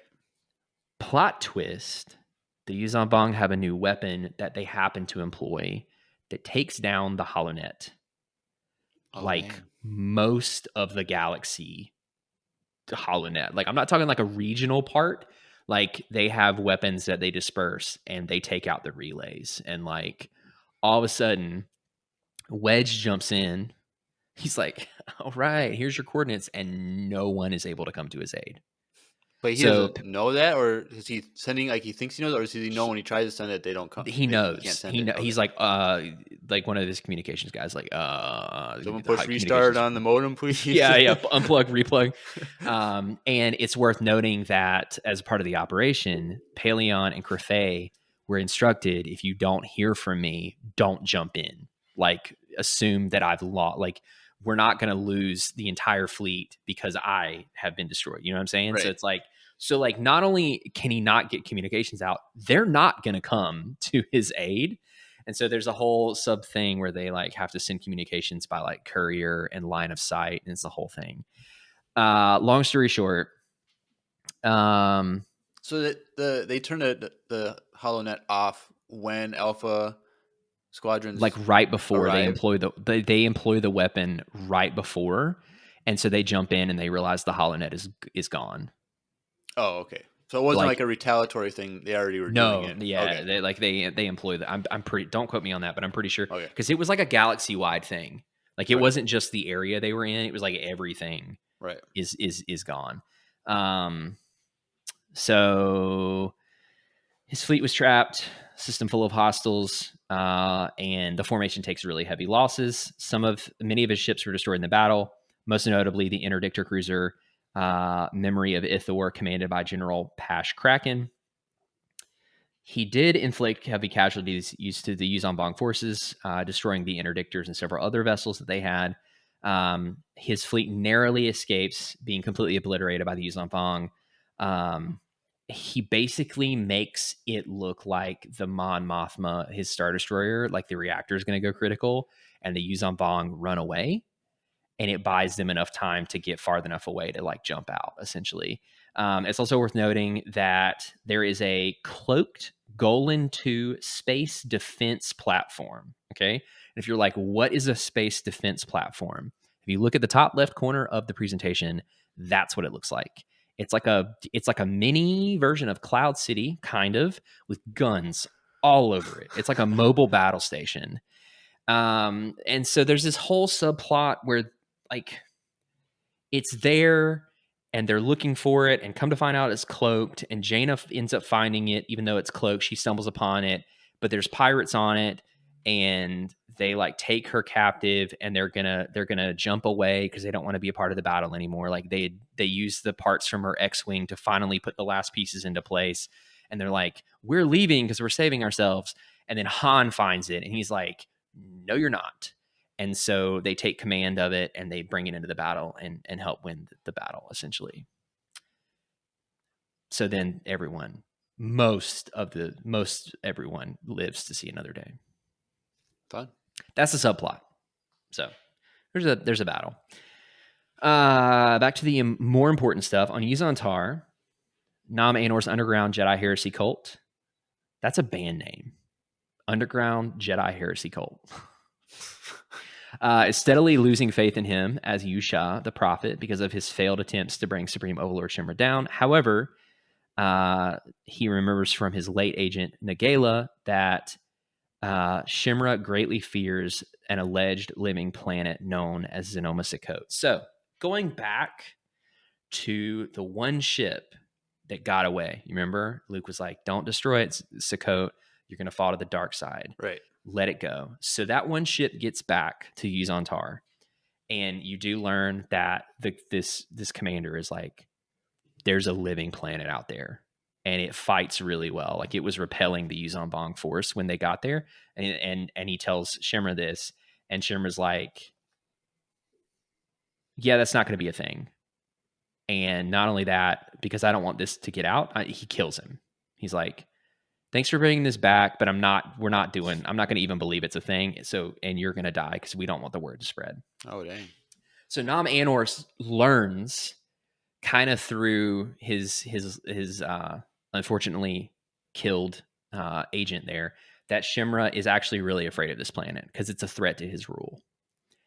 And so he declares to his followers that on the day of Shimra's downfall, a great planet will appear in the skies of Yuzan-Tar to herald the end of the traditional Yuzan-Bong way of life for the betterment of the shamed ones.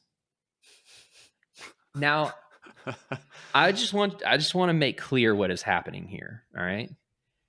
He has no idea if the planet is even going to come into the galaxy. Right. He doesn't even really know that the Jedi are looking for it.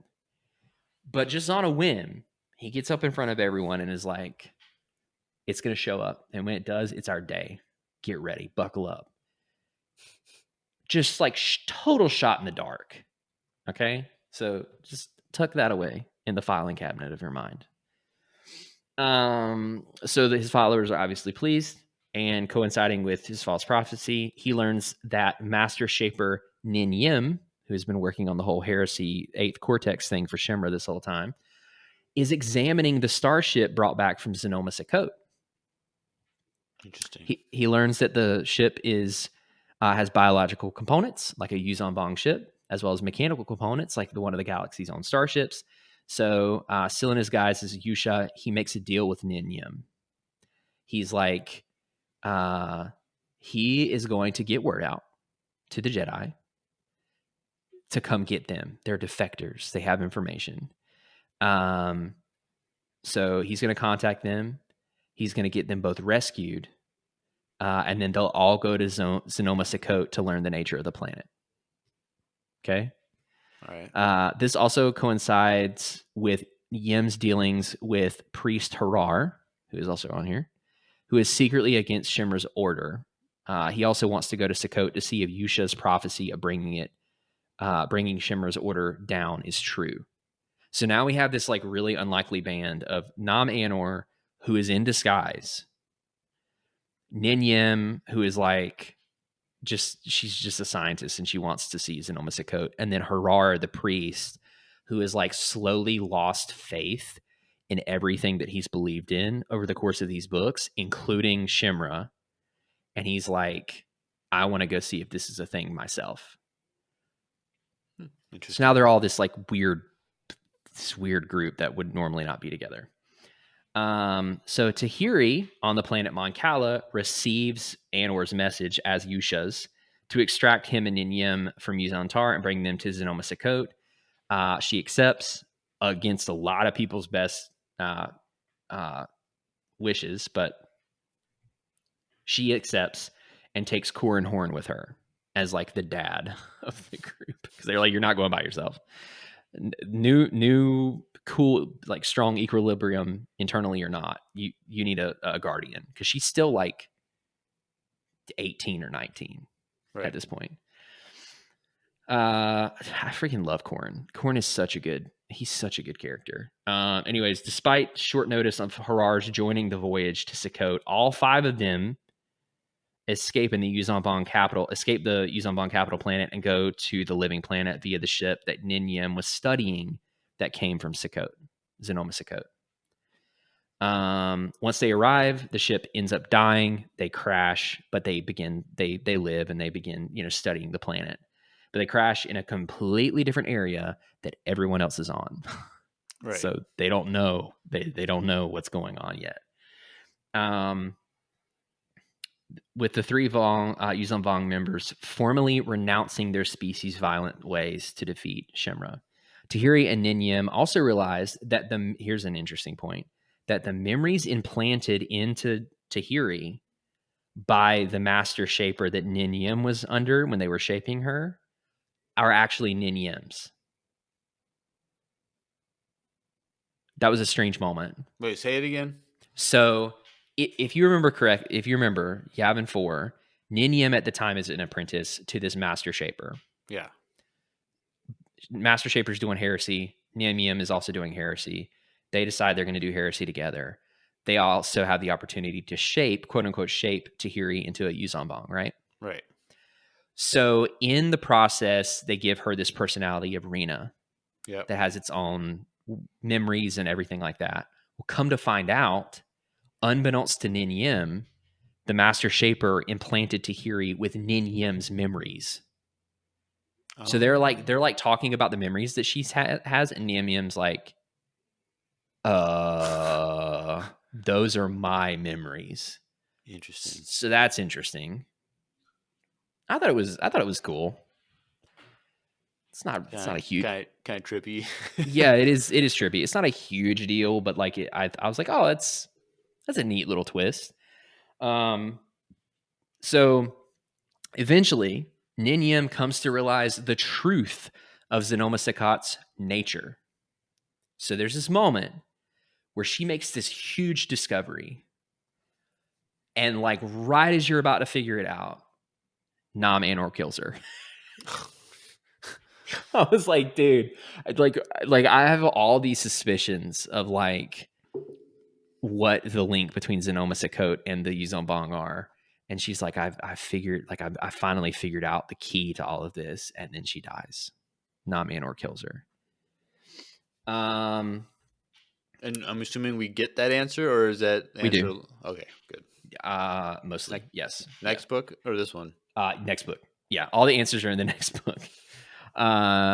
So he travels to the planet's depths to sabotage its hyperdrive capabilities and end the planet's life.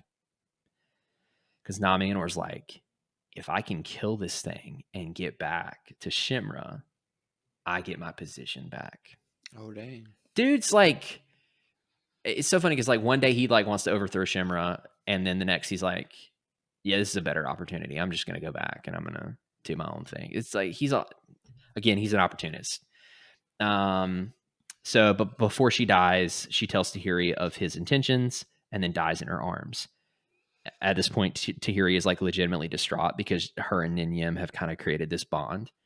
So Tahiri, Corran, and Harar try to stop Nam Anor, who manages to sabotage the living planet. He evades Tahiri and Corran and gets into a brief confrontation with Harar, ending with Harar being knocked off a cliff. Which again, it's worth noting how weird it is for the Yuzan Vong and the humans to be working together. Right. But they do, and it's pretty cool.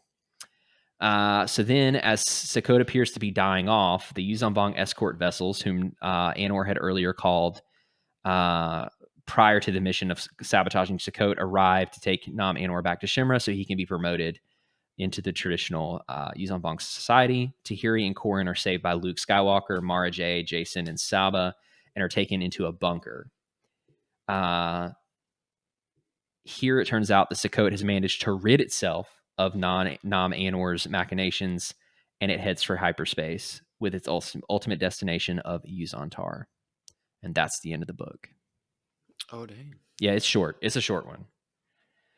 But I just want you to know how mad I was for like, we figured it out and I'm about to learn. And it's like, nope. Did you Anyways. like audibly like get mad? Like say something like, "What? You gotta be kidding me!" And then no, because like, what's wrong? No, because it had kind of, it hadn't been spoiled, but some things had been hinted at. And I had started putting things together, and I was like, I think I know what it's going to be. And I was waiting for the confirmation, then it never happened. And I was like, okay, well, are we ever going to get this answer? But anyways, so there you go. That's the first 18 books. Wow. Of the New Jedi Order. And now we only have one left, and it is the biggest one. So there's 9 pages. How many pages do you normally have for these books? For a single book? Yeah. Like 4, 5. Oh, okay. So just know this is the big one. This is going to be the next 2 hours to bring us to 4 hours. Yeah, probably. I'm gonna go through it as quickly as I can, but this one is there was a lot of detail for this one when I went back through it, and I was like, I'm gonna probably keep most of this.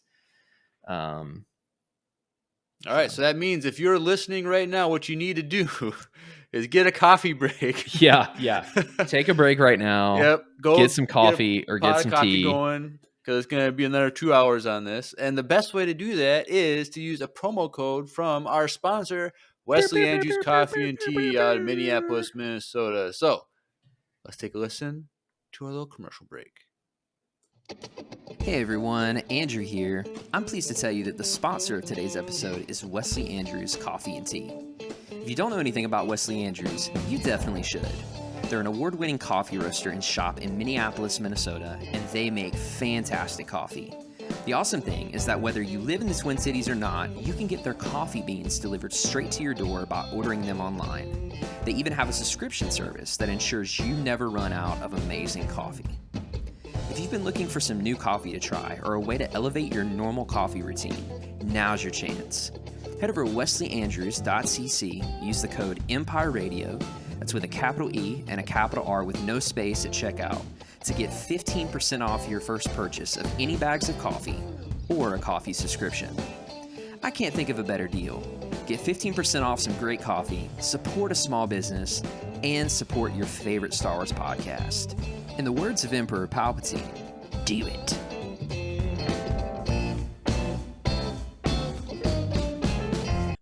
Do it.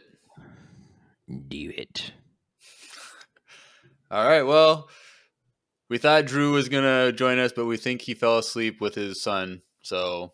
Which is, understandable. I think Drew was trying to, like, bring Miles out all day, get him all tired and tuckered out so he could fall asleep, but I think he tuckered himself out too. Yeah. I mean, look, when I lay down and my son cuddles up to me, I get really sleepy too. So you don't do that because you don't have a son? No, unless you're saying Cheeto is your son? Yeah, dude, I'm telling you, it's wild. Like the second he like curls up on my legs or something, I'm just gone. I don't know what it is about like having him on top of me, but like it's instant like comfy mode. Oh, wow. Fun. So, anyways, buckle up. That's all I've got to say because we're hitting the finale. You got 2 slides for this final book? Oh yeah, I do. So, okay. I'm going to go ahead and switch over to the first one. The first one, if you'll notice, is just a map. It's just a map because there's a lot of ground covered. And because of the way the map is made, you'll see in a second, because of the way it is, I was just like, I'm just gonna do a full map. And then when the story, like everyone convenes on the same place and the story starts happening that way, I'll switch and I have some visuals to go along with the story. But this first little bit is just for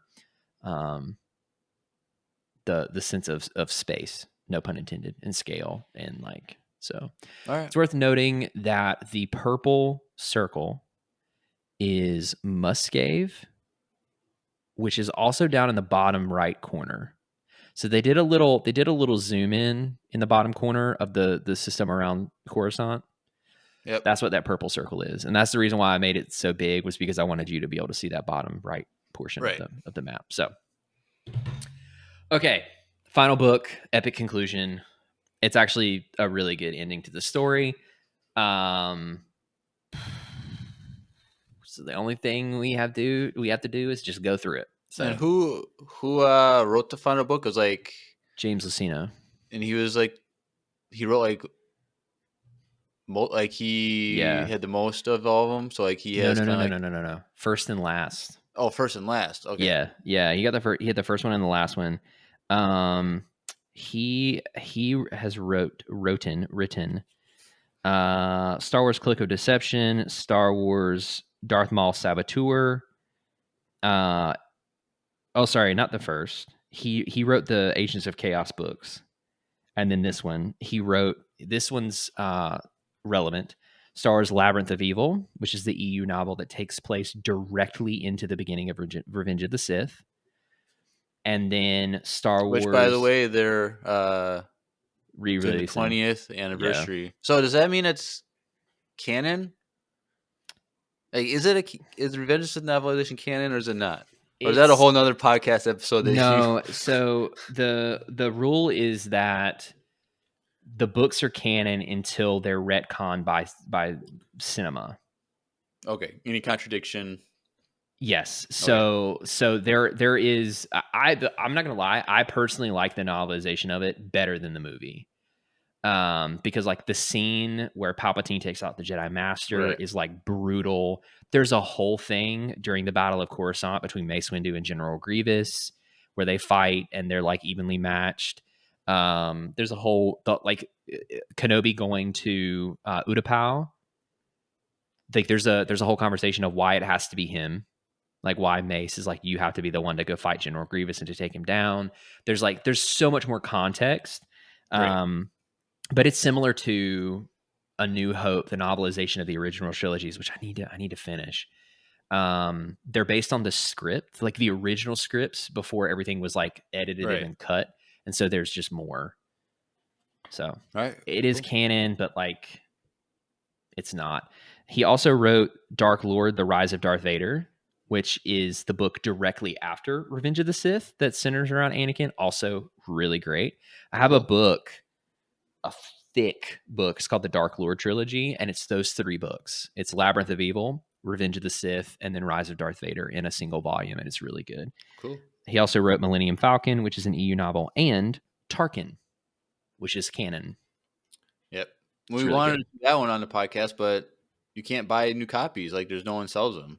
You have to buy off eBay. Wait, really? Yeah. We were going to do that like last year, and like you can't buy brand new copies off Amazon or anywhere. That's interesting. The one that I have is in a duology called Rise of the Empire, and it's that and the book about how Kanan and Hera meet. Oh. A New Dawn or something like that. It sounds familiar. It's really good, actually. They're both really good books. So anyways, James Luceno is he's kind of a juggernaut in Star Wars publishing. What? So, all right. Strap in. I'm going to take a sippy. All right. I bet that was so loud on the Discord. Anyways, our story begins in the Yuuzhan Vong prisoner of war camp on the planet Silvaris, which is the red circle on the map, where a Genet named Thorsh and 3-Bith memorize a code mathematically encrypted on a smuggled computer chip courtesy of the Ren network The 4 prisoners escape, but are soon chased down by the Yuzon Vong security patrols. The chase kills 2 of the Bith, while the last one is captured. Thorsh, however, is saved by the crew of the Millennium Falcon, and he is taken back to the Galactic Alliance in order to give out the mathematical code. After the code is translated, they find out that the prisoners on Silvaris are due to be publicly sacrificed on Yuzon Tar. The Silvaris system is also the rendezvous point for the Yuzon Vong's prisoner transfer convoy. So the Galactic Alliance's plan is to save most, if not all, of the prisoners at the planet. The reason that the Galactic Alliance sees to save the prisoners is partly because Captain Judder Page and Major Pash Kraken are needed. They're there. They're a part of the force, and they're needed to lead and rally people, essentially. But obviously, they've got like a bunch of innocent people that they're just going to sacrifice. Commander Malik Carr, overseer of the prisoner of war camp, fails to divulge this information from the captured Bith as he uses. They have a thing. It's a snake, and it just tightens and it strangles him. Fun. So they didn't get the code. Though the rescue attempt goes well enough despite a battle erupting as a result, several prisoners are shipped off to Yuzon Tar nevertheless. Meanwhile, the Millennium Falcon is greatly damaged in the conflict by specialized Yuzon Vong ships, coercing it to make a random hyperspace jump that places it in the Kalula system, which is the orange circle. So he went halfway across the galaxy with that random jump. Now, it's worth noting that these specialized fighters, and there will be more appearances of some specialized soldiers. These are called Slayers. All right, I'm going to go ahead and get this out now. These were genetically engineered Yuzon Vong warriors whose sole purpose was to fight Jedi. So they were engineered to be fast, to be strong, to have ooh, bless you. I was coming for like a minute. I was Let trying it to out. hold it in. Let so it out, bad. man. They also have armor and skin that like heals itself and is highly resistant to lightsabers. But basically, they were meant to have the similar abilities and strength and agility as those with the Force, but it's just the Yuzon Vong equivalent. So these get added in really late into the game, but they're really like their ships are better. They're better pilots. They're better fighters. There's not as many of them, but you can think of them as like Shimra's personal death squad, his like Imperial guards, if you will. All right. So that's what causes the Millennium Falcon to jump. Here it turns out the system's inhabitants have been fending themselves off against the Yuzon Vong for several weeks since the disruption of the HoloNet. Nevertheless, despite the fighting, the crew aboard the Kalula orbital platform agree to fix the Falcon up, and though Han and Leia help out in the space station's last stand against the Yuzon Vong, they eventually escape to ship their load of freed prisoners back to the Galactic Alliance, despite the fact that some of them, such as Pash Kraken, have decided to stay behind in order to keep fighting the Yuzon Vong. It's worth noting that in this fight, and this is why I hate that Drew couldn't be here, in this fight, there's a group of people in Mandalorian armor fighting off Yuzon Vong and doing a really good job, by the way. Oh, dang. And one of them, it's never confirmed, but Han is like 99.9% sure it's Boba Fett. Oh, dang. Yeah. So he's like out doing his thing still. Was there a EU story of him escaping the Sarlacc pit? Yeah. War of the Bounty Hunter trilogy, yeah. Oh, okay. Mm-hmm. Which was pretty good. But yeah, so he's like, I think I know that guy. I think it's Fett. And Leia's like, there's no way. And he's like, no, I'm pretty sure that's Fett. And then this isn't in the summary, so I'll say it now. But there's a part during the Battle of Coruscant, I'm pretty sure, where they help them out. Like the Mandalorians help him out. And he addresses him as Fett, and the Mandalorian addresses him as Solo. And there's this like they know each other, but it's never confirmed. Oh, dang. Yeah, but it's like very heavily implied that Fett is leading like a group of Mandalorians in fighting the Yuuzhan Vong, like in the Outer Rim. That's kind of cool. And in the moment, they're like they move and act like an elite SEAL unit. They're like so good at fighting. It's really cool. Anyways.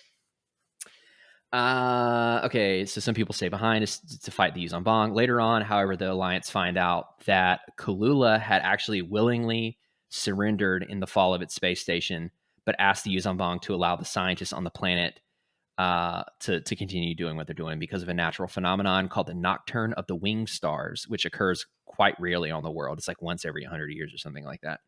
Han and Leia, with several other accomplices, including Kip Duran and Jeddah Page, arrive on the planet disguised as scientists and meet up with two other spies, Furfur and Sasso, to help them kill Kalula's Yamask, which appears to prove crucial to the Yuuzhan Vong's plan in attacking the Galactic Alliance capital world of Mon Cala. So it's really not. The Yuuzhan Vong are kind of stringing them on as a diversion, but they think it is, right? The team members, however, are intercepted by those slayers that I mentioned. Both the spies are killed. Han, Leia, and the others are captured and are taken to be executed at the Yamask. But the Yuuzhan Vong on the planet, commanded by Commander Carr, along with the Yamask and the rest of the artificially grown biots, mysteriously die. Just as Lando Calrissian, Talon Karrde, and Shada Dukal, who is one of Talon's people, arrive to rescue the team. So they're like they realize that everything's sick. And the Yuuzhan Vong are like sickly looking, and they end up dying. Oh, dang. Yeah. At this point in the story, we don't know why. However, Kip theorizes that the Yuuzhan Vong of Kalula died because of an earlier deployment of the Alpha Red pathogen on the world. Do you remember Alpha Red? I vaguely remember that. That was the bioweapon that was keyed to the Yuuzhan Vong DNA that was supposed to destroy everything Yuuzhan Vong. Right. And Vergier stopped it because Luke was like, we can't do this. This is going to lead the galaxy into the darkness. And then Vergier just decided to sabotage it. Right. One of the agents confirms this, saying that he was sent there to report on Alpha Red's effectiveness, which explains why Kalula had willingly surrendered in the first place. So the Galactic Alliance intelligence is doing some shady stuff on its own. Classic. Yeah. Han, Leia, and most of the others find this to be a potential galactic catastrophe because Alpha Red could even harm and or kill other life across the galaxy because they saw it take effect on the indigenous life on the planet. So this is backfired.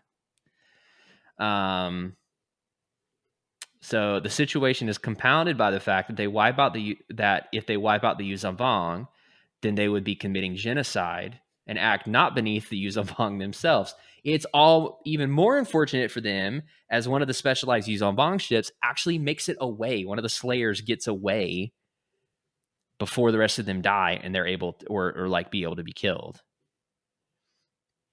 And the Slayer is fully aware of what they're harboring. So we've got one or two really sick Yuuzhan Vong aboard a ship that is also going to soon be dying, heading towards the center of the galaxy. They really effed up. This is not a good plan. The group, most of them emotionally weary of what will need to be done, proceed to return to the Galactic Alliance just as the forces of its military at Mon Cala are fighting the invading armada. This battle sees Jaina Solo losing her astromech droid Cappy and nearly getting killed as the rest of the Yuuzhan Vong armada nearly overwhelms the Galactic Alliance defensive fleet at Mon Cala, which is the blue planet on the map. All right. Elsewhere, the living planet Xenoma Sekot is still traveling via hyperspace for the Coruscant system, with the main characters taking refuge in the planet's caves. I think you infected me with the sneeze. Ugh. The podcast won't. I muted my mic, but everyone in the Discord just got a nice sneeze right in the microphone. Okay, so they're taking refuge in the planet's caves along the equator. They recover Harar, who is thought to be dead. Since the confrontation with Nam Anor, Harar has lost faith within his religion, discovering the connections between his species and the living planet originally discovered by Nin Yim. Sukkot comes to recognize Harar by his species via the encounter that it had with the Yuuzhan Vong a few decades earlier. Because of Sukkot's recognition of the Yuuzhan Vong, it explains to the characters through its possession of Magister Jabitha Hall that the original Yuuzhan Tar, back in the Yuuzhan Vong's home galaxy, had stripped the species of their force sensitivity. What? Hey, Drew's here. Drew's here. Yeah. Randomly, what's up, dude? What up? It's gonna be funny on YouTube. His picture's just gonna pop up. Pop up. Yeah. It's okay. Drew's here. The band's back together. Yep. So long story short, I'll give you the summary of what you missed. Yeah, Jeremiah, you do. There was the Imperial remnants fought a battle against Yuuzhan Vong. That was basically the first book. And they joined the Alliance. Then Ooh, I like it. They're looking for what's the name of the planet? The Zanama Sukkot.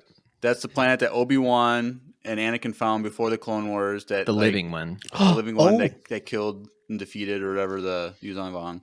Also, there was T-Rexes with Tommy guns enslaving other raptor-like dinosaurs in that book. Sounds dope. Then they found Sukkot. And then the Yuuzhan Vong guy. Sukkot. He's leading a cult of heretics. Nam Anor started a cult on Coruscant / Yuuzhan Tar. Jedi heresy cult. Yep. And anything else I missed? A lot. they found the planet. Luke, Mara Jade, Jason, Saba, and a few other people. They found Zonama Sukkot, and they convinced it to take them into the main galaxy and fight and try to end the war with the Yuuzhan Vong. Yep, and then there's a virus going on right now. Oh yeah, you remember the Alpha Red virus from the previous book where it was like genetically coded to the Yuuzhan Vong? Yes. So come to find out, the Republic intelligence decided to do a test on one of the planets without anybody knowing, and it started killing the Yuuzhan Vong, but it also had a bad effect on the local fauna and animals. And now a ship that makes carrying, sense, actually. Yeah, so now a ship carrying some of the infected people or the infected Yuuzhan Vong is heading toward Coruscant, and the Alliance is like, man. "What have I done?" Yeah. Talk about a path I can't follow. Jeez. Yeah. Okay, so where we were, Jeremiah. I don't even remember. That's okay. I can pick it up. Elsewhere, the living planet of Zonoma Sukkot is still traveling hyperspace to the Coruscant system, with the main characters taking refuge in the planet's caves. Drew, they're taking refuge in the planet's caves because they literally, like, if you think about what would happen if the Earth went into hyperspace, that's what happens to this planet. Like, people get yeeted all over the place. Storms, earthquakes, stuff like that. Yeah. Anyway, so they're hiding in these caves designed to shelter them. And they recover Harar, who was a priest that traveled to the planet, who was thought to be dead. So Jeremiah, if you remember, he got yeeted off a cliff, and they thought he was dead, but they found him. So he is like, he lost faith in the Yuuzhan Vong religion. After discovering the connections between his species and the living planet, originally discovered by the scientist Nin Yim, who is now dead. Sukkot, Drew, by the way, Zonoma Sukkot. Mm-hmm. Zonoma is technically the planet, and Sukkot is the consciousness. Oh, the planet? Yes, it's a living planet. That's kind of cool. Yeah. It's also really OP. Aren't all planets living though? Not this way. Oh, they don't have their own consciousness in the Force. It can. That's true. It can make like Force ghosts appear and like communicate through those. Sounds It's pretty, stressful. it's pretty So wild. if it gets mad, then you can just make a storm or what? Yeah, technically.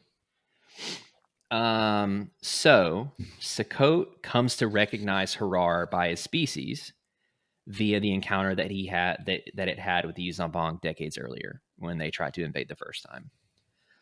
Through the Magister, the planet explains that the original Yuzon Tar back in the Yuzambong's home galaxy had stripped the Yuzambong of force sensitivity. Oh, dang. Mm. Yes. So that's the reason why they can't be found in the force, because they have been completely stripped of it in total. They're completely ripped away from the force. Fun. The reason for this was because the original Yuzambong were becoming a violent race who craved war and brutality, which is what led to their hatred for mechanical machines as they fought the opposing droids that invaded their galaxy. Now, this part is speculation. It's not technically included in this book, but it's widely believed that it was a race of, and I talked about this in the Yuzambong episode that we did, but it's believed that a war between two sentient droid factions, they had to take part in that, and they eventually drove the droids out. It led to their hatred of technology and also caused them to be extremely militaristic as a result.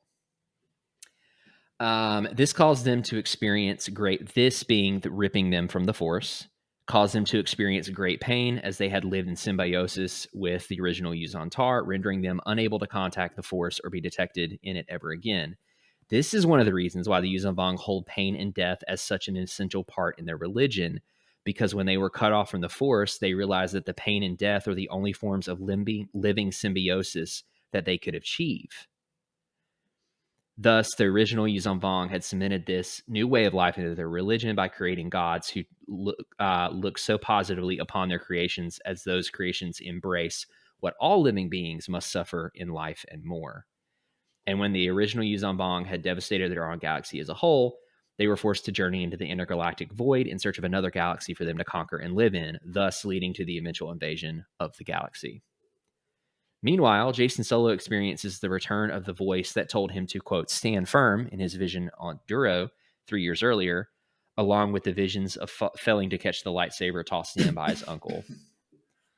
I thought you were laughing for a second. I was No, like, it wasn't laughing. that funny. You mentioned 3 years. Is that how long the thing has been going on then, this war? 5 years. 5 years, okay. Because that took place 2 years into the war. So we're 5 years in. From this, Jason begins to wonder if he will make the right decisions in the near future against the Yuzambong, always second-guessing himself. On Yuzon Tar, Nam Anor is accepted back into his species society by Supreme Overlord Shimra, who also promotes him to the rank of Prefect of Yuzon Tar. This promotion was influenced under the mistaken belief that Nam Anor had actually killed Xenoma Sukkot. But unfortunately for him, he still has to bear the existence of High Prefect Drathel, who is secretly a Corelist. Corelist is a sect of Yuzambong that were loyal to the previous Supreme Overlord that Shimra killed and took control after. So the other Supreme Overlord didn't want to invade the galaxy, and Shimra did, and overthrew him and was a driving force in the invasion. And now a lot of people are like, we're suffering right now, and it's your fault. So, oh dang, there's that. Drathel is vaguely aware of Nam Anor's lack of faith in the Vong religion and in Shimra's competency as the Supreme Overlord. So the High Prefect tries to use his leverage in order to coerce Nam Anor into being a Corelist. And what is even worse for Nam Anor's return to the society is that his own Jedi heresy, which he conducted as Yusha the Prophet, continues to stand strong in the shamed and worker castes, even without his leadership, thanks to his once trusted aide, Kunra. This is evident as the heretics break up the sacrifice of the Galactic Alliance captives, saving many of them, including Major Kraken, even at the cost of some of their own lives. So you remember all those captives we had talked about, Jeremiah? In earlier. the meatball ship. No. The ones on Silvaris at the very beginning of the book, there was a camp, and there was a mathematic code, and the agents tried to get off the planet. All of them but one failed. They got the mathematic code out, and they mentioned to the Alliance that like a bunch of hundreds of these captives were going to be sacrificed. Yeah. That sacrifice happens, and the shamed ones literally break up the sacrifice and save the Republic people because of the heresy that Nam Anor started. So now he's in this funny place where like he started the heresy as the prophet to get his position back and to overthrow Shimra. Then he leaves them, goes to Sonoma Sakot, decides to betray them to try to get back into Shimra's good graces. He gets back into Shimra's good graces, and now the cult that he started is causing problems for him. Fun. Yeah. I feel like that happens a lot. Sometimes. Even with Shimra demanding the deaths of many of the heretics and the potential heretics alike, the Jedi heresy still stands strong. All this simply adds to the list of problems that Shimra and the rest of the Yuzan Tar are going through, with the world brain still making it unpleasant to live on the planet, because remember, that's still going on.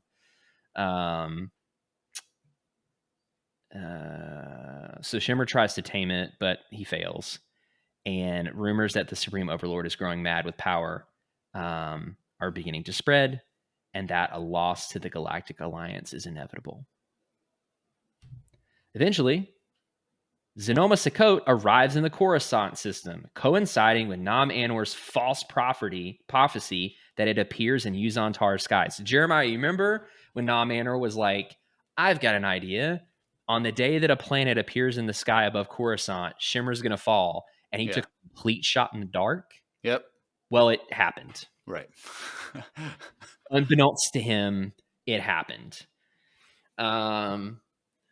This course is War Master Nas Choka to recall his armada from their winning battle against the Galactic Alliances at Mon Calamari, or Mon Cala. It also distorts the mainstream social hierarchy of the species and causes great joy in the shamed ones and workers for bringing their oppressive rulers down. Shimra even seems to go insane as Nam Anor sees from the demands that the Supreme Overlord makes to the highly placed officials at his command.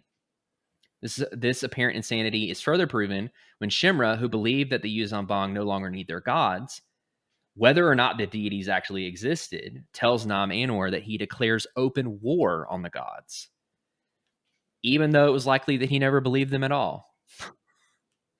And while he tells the rest of his elite that it is time to prove themselves independent of the gods.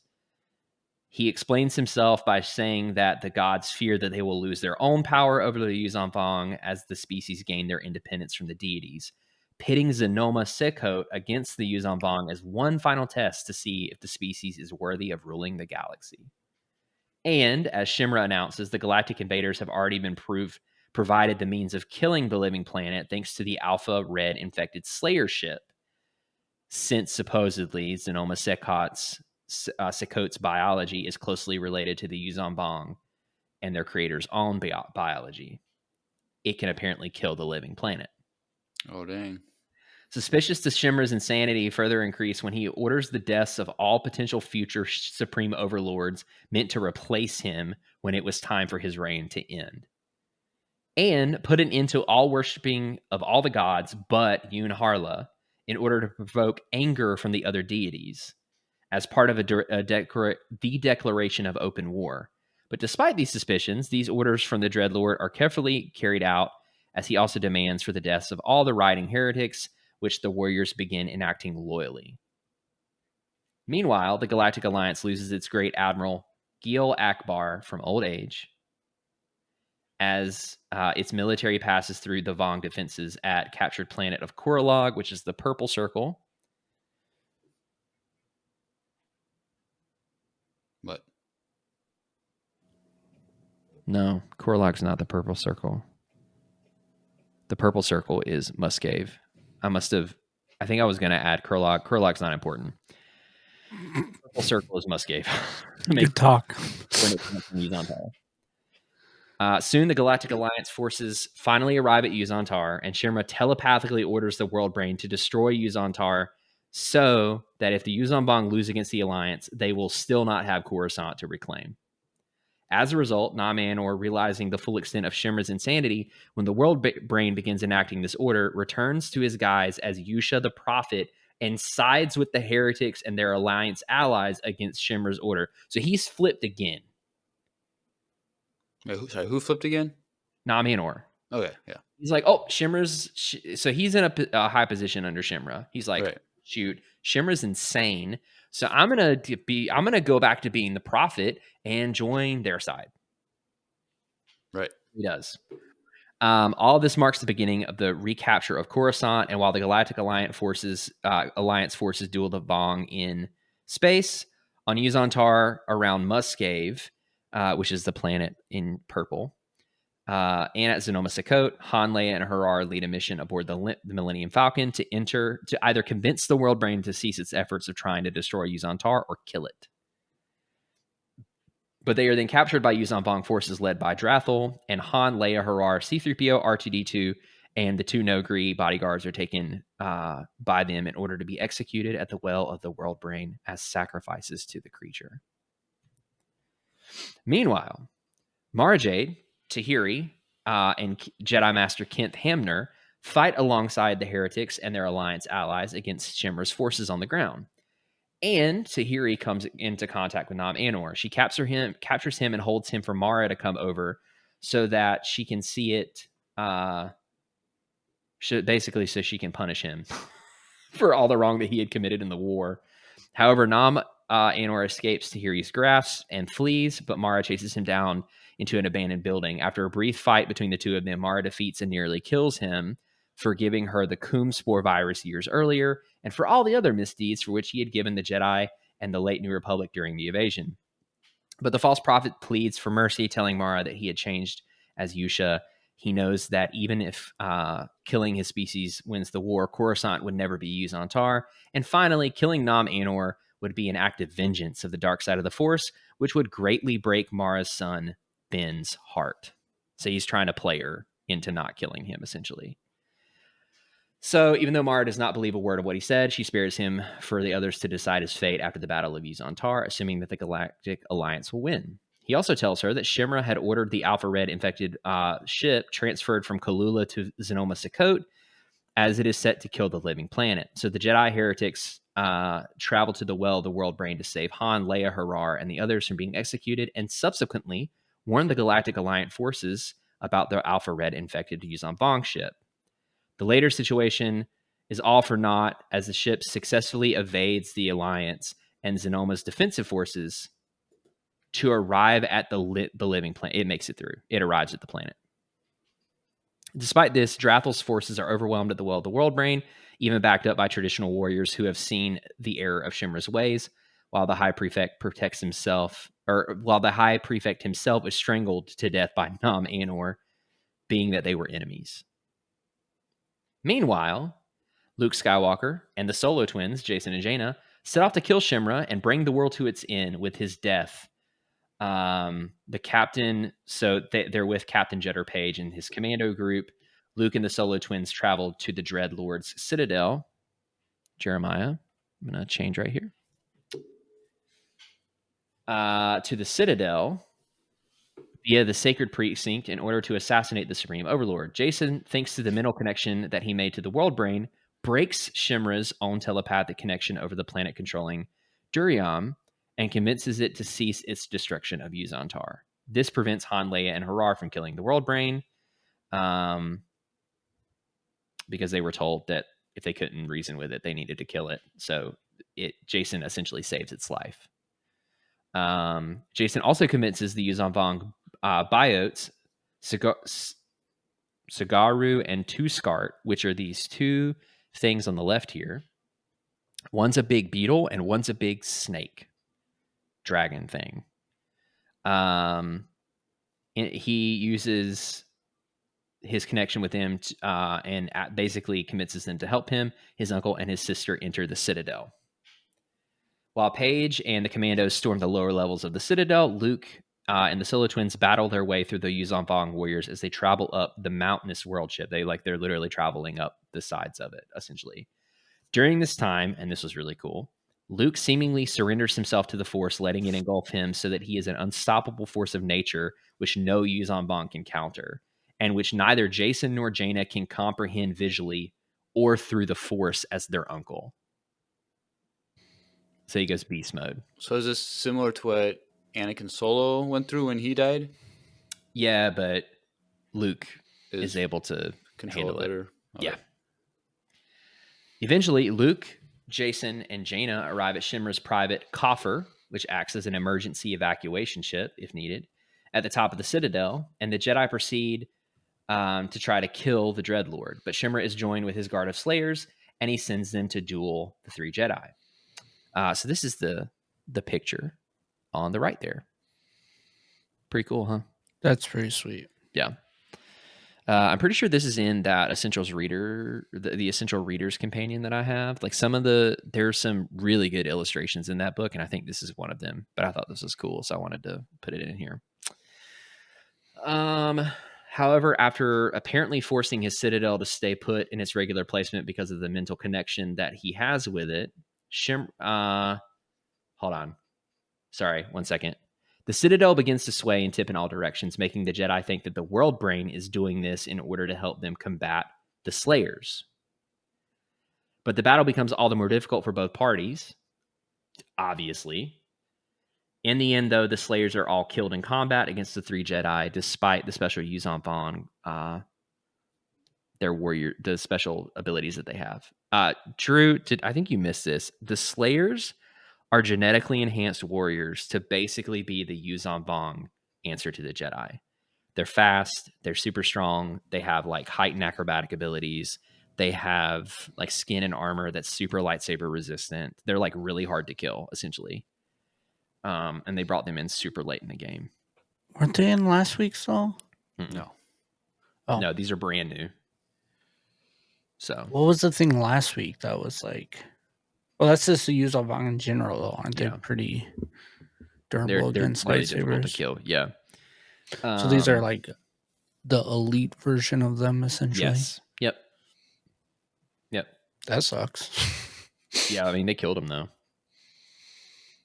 They give him a lot of trouble, but they kill him. Okay.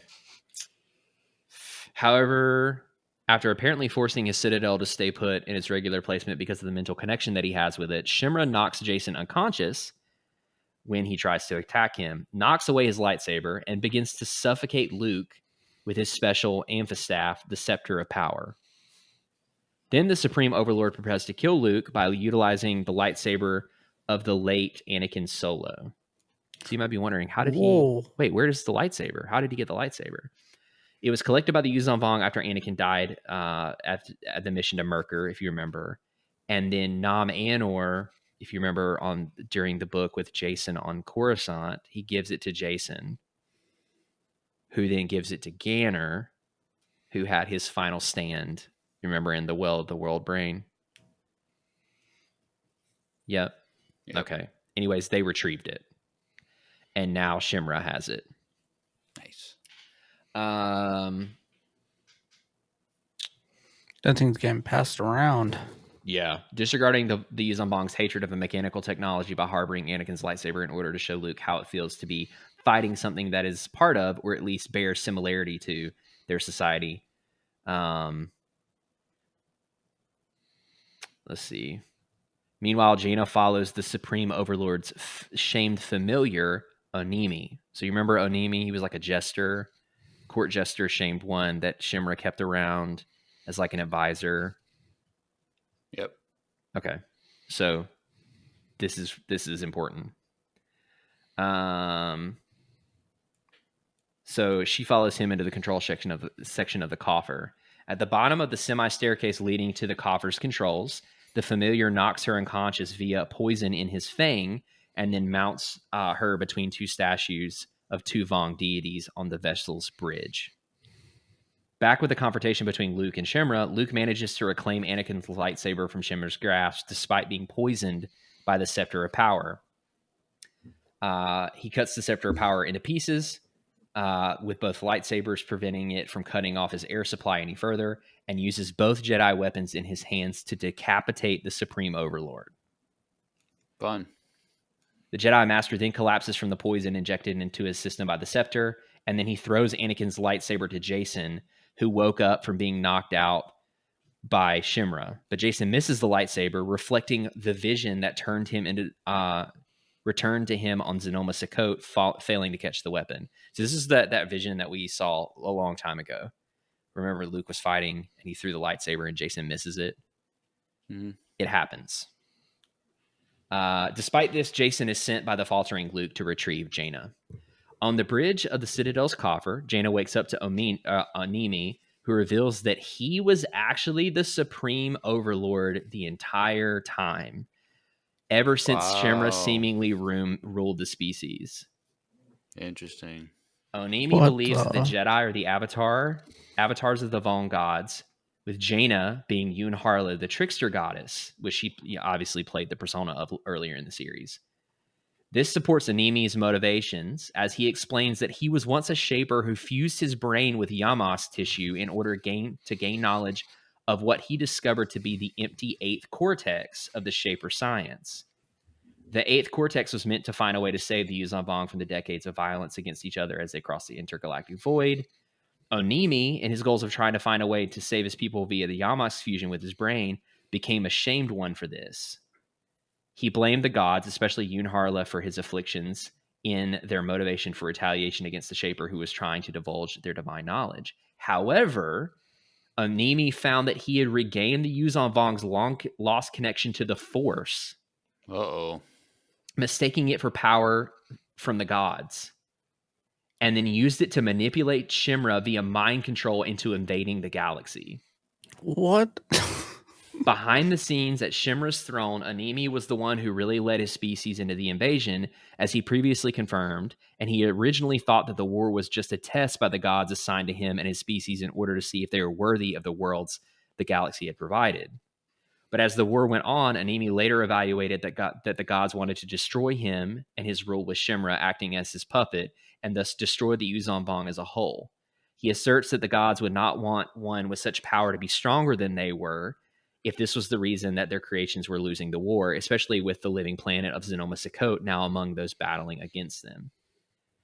Since these events have transpired, Onimi had lost his mental hold on what was left of Shimra's psyche because he had been preoccupied with defeating the Yuuzhan Vong's enemies, which was what brought on the false Supreme Overlord's insanity, as Nam Anor observed as the final battle of the Yuuzhan Vong War begun. It is also revealed that by the real Supreme Overlord, that he was responsible for the swaying and tipping of the Citadel via the Force. Now, even in the presence of Zenoma Sakot, Shimra's death, and the fall of Yuuzhan Tar, Onimi believes that he will be able to become a god with Zenoma's destruction via Alpha Red. He has now gone so insane that he plans to wipe out every single being and thing in the galaxy. Nice. So there is it's very interesting because in the books leading up to this point, Shimra is really, he's displayed as you think he's Force sensitive because of the way he overpowers the minds of those in his courts and impresses his will on people and makes himself feel more, bigger and badder than he actually is. There was a lot of Force-esque manipulation, and you see that from some of the Yuuzhan Vong in his court in some of the scenes. And you're really is he Force sensitive? Because this is eerily similar, but you don't ever know. But it really beefs up this persona of there's a reason why he's the Supreme Overlord. He is really powerful. He's really scary. He leads with an iron fist, and he's meant to be there. There is a single moment where, looking back on it in hindsight, at the very end of one of the books, it's and I'm gonna butcher this, but essentially him and Onimi are in their private quarters, and he's like super, you see it from his perspective, and he's like super tired and he wants to sleep. And then like Onimi begins to laugh at a joke or something. And then in turn, he begins to laugh in tandem with Onimi. And it's like, in hindsight, it's like right in front of your face that Onimi is influencing Shimra's mind. It's brilliant, but you never pick up on it until this end. Interesting. Yeah. So That's Onimi cool. is the force sensitive. He's the only force sensitive Yuzan Vong. He was once a shaper, happened upon it by chance, unlocked his abilities to sense the force again, and has literally been pulling the strings ever since. Makes sense though. Yeah, and people crapped on him all the time. Like he was, they insulted him, they like shoved him around and stuff, and the whole time he was the reason why people were like feeling the mental prowess of Shimra on them in the court. So fun. Anyways, after the voice that told him to stand firm returns to Jason one last time, having him realize that it came from his late grandfather, Anakin Skywalker, Jason launches into a fight against the Supreme Overlord. This is this bottom picture down here.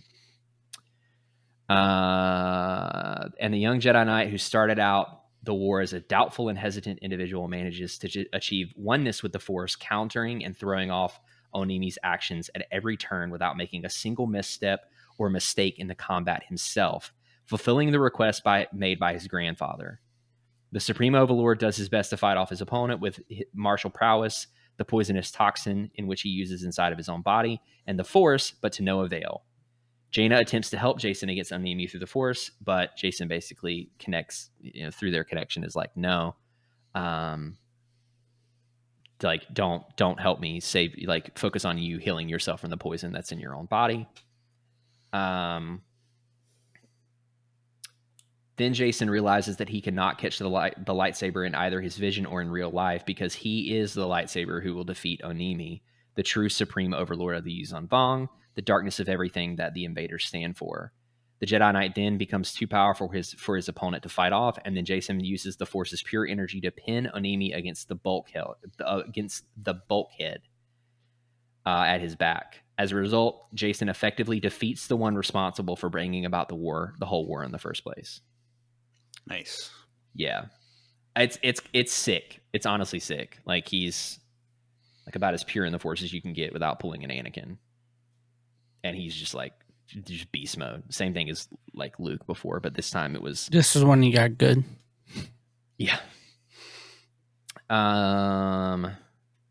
Shortly after Han, Leia, and Nam Anor come aboard the bridge to see Jason's victory, and they find that he is seemingly aged by about 5 years, erasing any trace of his childhood, an event which, coupled with the backdrop of the stars and fighting space forces shown from the evacuation ship's transparent hull, burns into Leia's memory and will remain with her for the rest of her life.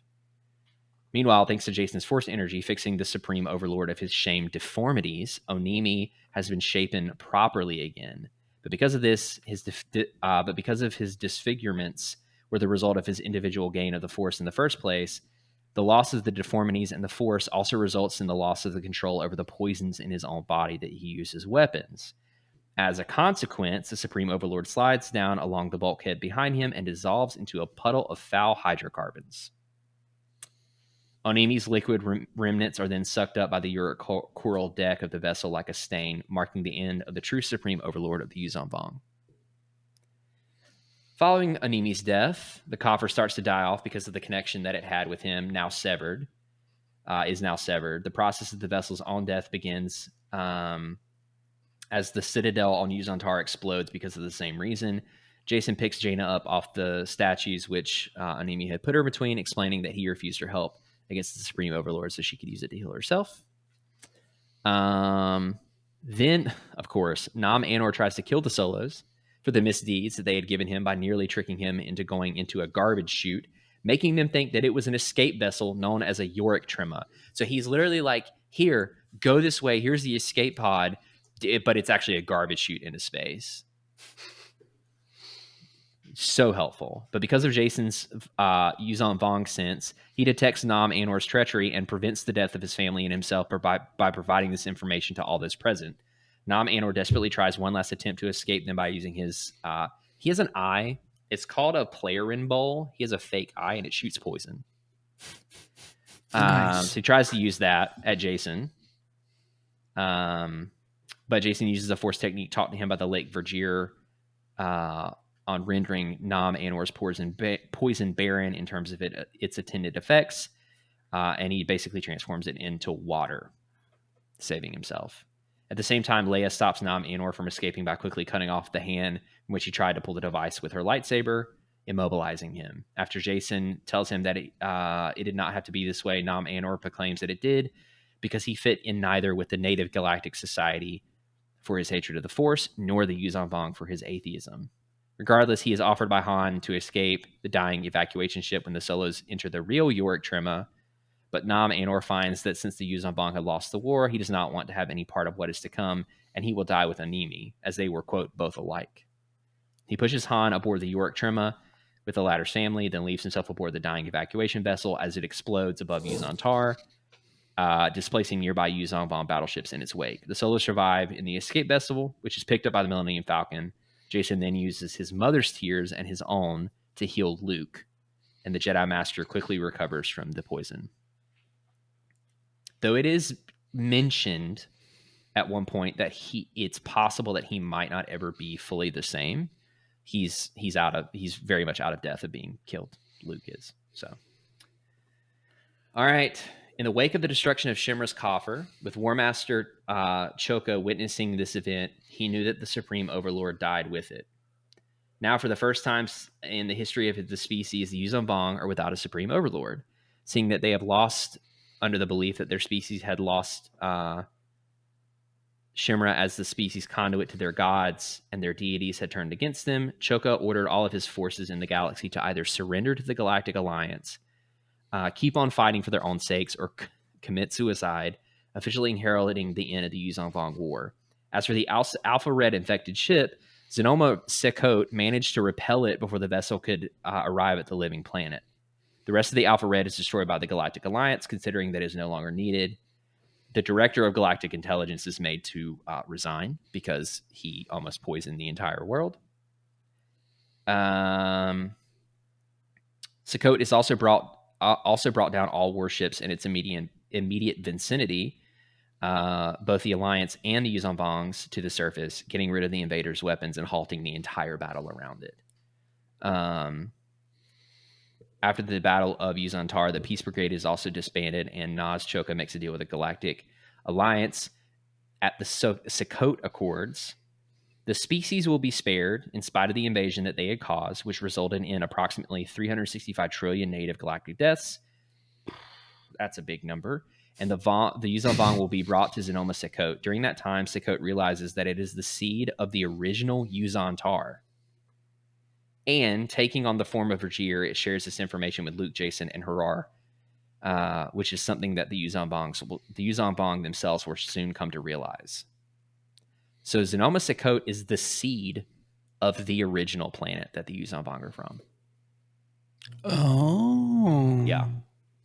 So that whole thing that Nim Yim discovered was that the biology of the Yuuzhan Vong and Xenoma Sekot are almost exactly the same. Interesting. Yeah. After Choka and his remaining obedient forces collect all the remaining Yuuzhan Vong forces around the galactic invasion corridor, the living planet then takes the remaining Yuuzhan Vong in the galaxy and travels into hyperspace. From this hyperspace jump, Xenoma Sekot disappears back into the unknown region so that Yuuzhan Vong will be safe from vengeful galactic denizens such as the Bothans, who still have their R cry declared against them, which is that like utter destruction mandate. On the planet Xenoma, and by the intelligence Sekot, the once violent species will learn the meaning of peace and regain their connection to the Force. Joining Xenoma Sekot and the Yuuzhan Vong are the likes of Danny Kui, Telki, and Tahiri, because Danny and Tekli want to study the living planet, while Tahiri, being half a Vong because of her fusion with Rena Quaid, wants to help the species regain the Force and become powerful. The Galactic Alliance also automatically reclaims Yuuzhan Tar as Coruscant as part of their victory, rebuilding what the Yuuzhan Vong have destroyed, and keeping some of what they introduced to the planet for vanity reasons, including the world brain, a sign of compromise that even Bothan Admiral Trace Kerfay appreciates. Though it would be unlikely that Coruscant could be properly habitable within any foreseeable amount of time, the citizens of the galaxy are optimistic. In the meantime, the Galactic Alliance relocates their capital to Denon as Coruscant heals thanks to the Galactic Alliance and help from the Yuuzhan Vong Shapers that Xenoma Sakot didn't take off with. Admiral Crefay, meanwhile, is promoted to Supreme Commander for his heroic efforts. Luke announces that coinciding with the war's end is the beginning of the new Jedi Order's belief of the unifying force. This belief allows the Jedi to embrace the idea that the best way to serve the Force is to act accordingly to their consciences, and for all those who wish it, stay out of the affairs of the Galactic Alliance in the post-war galaxy. Jason, in the aftermath of achieving oneness with the Force in his fight with Animi, of course he does, decides to go off on a sojourn throughout the galaxy in order to study the numerous beliefs and theories about the Force. Train under them and find out which Force belief will be the most appropriate for him to follow now that the war is over with. Meanwhile, the Imperial Remnant Grand Admiral Pelion is a token of his gratitude to the Galactic Alliance for helping the Remnant, gives Han and Leia an Alderaanian moss painting,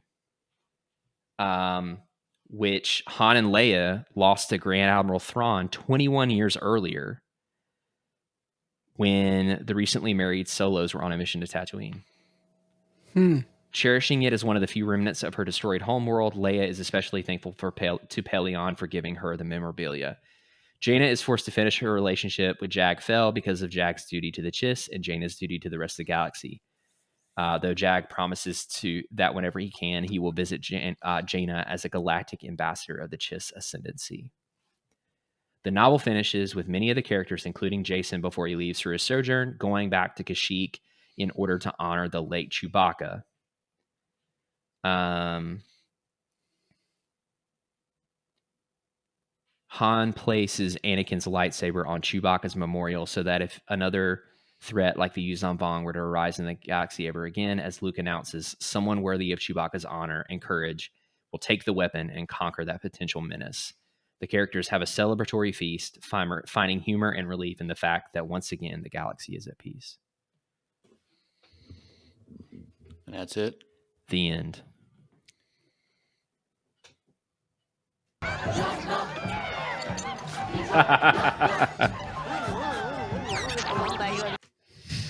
Amazing.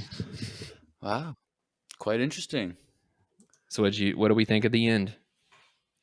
Well, I knew they were going to win. Sure. But I was like wondering. I was hoping so. Who else was going to die, like to sacrifice themselves in the final battle or something. Yeah. And no one did. So that's kind of cool. Yeah. Because Chewie and Anakin Solo are the two main hero deaths. Yes. I thought we were going to get more, but that's good. I'm okay with that. Kind of. Still Chewie is still definitely. It's so I like the overall story. I think it's really, really cool. Like I have no problem with that. It's just a lot of weird stuff. Yeah. Like I think it would be, to talk about actually some of the voicemails tonight we'll address this and we'll talk about it a little more depth. But like it would have been so hard to try and do an adaptation of this because it's just so huge and it's so like weird. Like it would be so inaccessible to like a new audience. But yeah, especially when it came out. But I like the idea of the galaxy being invaded by like a foe that is actually like can do something. It's not like a civil war like the Clone Wars where it's like that. It's like they're being invaded. They're losing. What was it like 300 some trillion? 65 trillion. Yeah. Yeah, like that's crazy. People don't realize how big a trillion is. Yeah, trillion. The second you get past like a million, numbers stop meaning stuff. Isn't it something like a billion seconds or a billion minutes or something is like 17 years, but then like the same amount like in trillions is like 32 years or something like that. Yeah. So it's like, I don't know. It's like,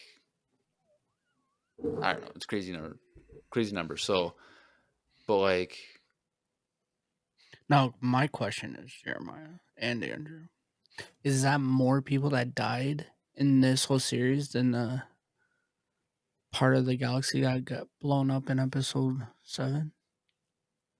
Yeah. yeah, that was only a couple planets. Yeah, but how How's- many people are on a planet? How many people are on our planet? Like 7 or 8 billion. 365 trillion. Ooh, yeah, okay. This is hundreds and hundreds of more than It's a lot of planets. Yeah. the people on our planet. Yeah. But like, Mhm. I still have hope that the Mandoverse movies and story is moving towards the Grisk trying to invade the I galaxy. think I still have faith that that's what they're gonna do. It's not gonna be a story as grand as these 19 books, but like it's still gonna be a similar thing, and I'm still holding out on that. But think the concept of them is so cool. For them to like just throw that away, I feel like it would be kind of. remember, there's no source material. Remember that comment? That was my favorite comment. That's the one time I have compassion for EU people. When Kathleen Kennedy was like, "How are we going to write a new story? We don't have any source Oh material." yeah. I was like, I'm sorry, EU people. I could tell you that was very offensive. Yeah.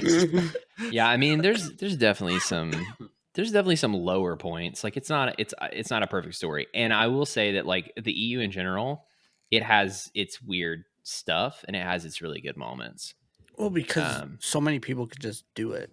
Like Yeah. besides this, like they have the crew doing it, but like other books, like it's just like Yeah. you can get signed by that book industry and just write a book, just do it. So it's kind of yeah.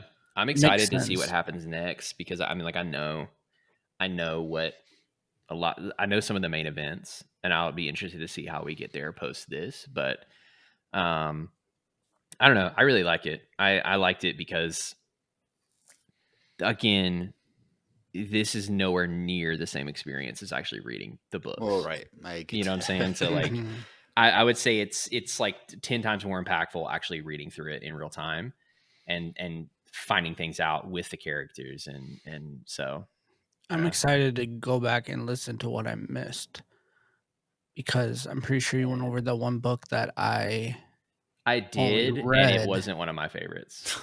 Oh, well, that's. But it was cool as a little kid. Oh yeah, Andrew, would you say that this specific story plotline, the New Jedi Order, is your favorite EU story so far, or how would you kind of put that in your ranking of completed Ooh, that's EU a good stories? question. just EU. Yeah. I would say so. Yeah, I would say it's my favorite. Over the Thrawn?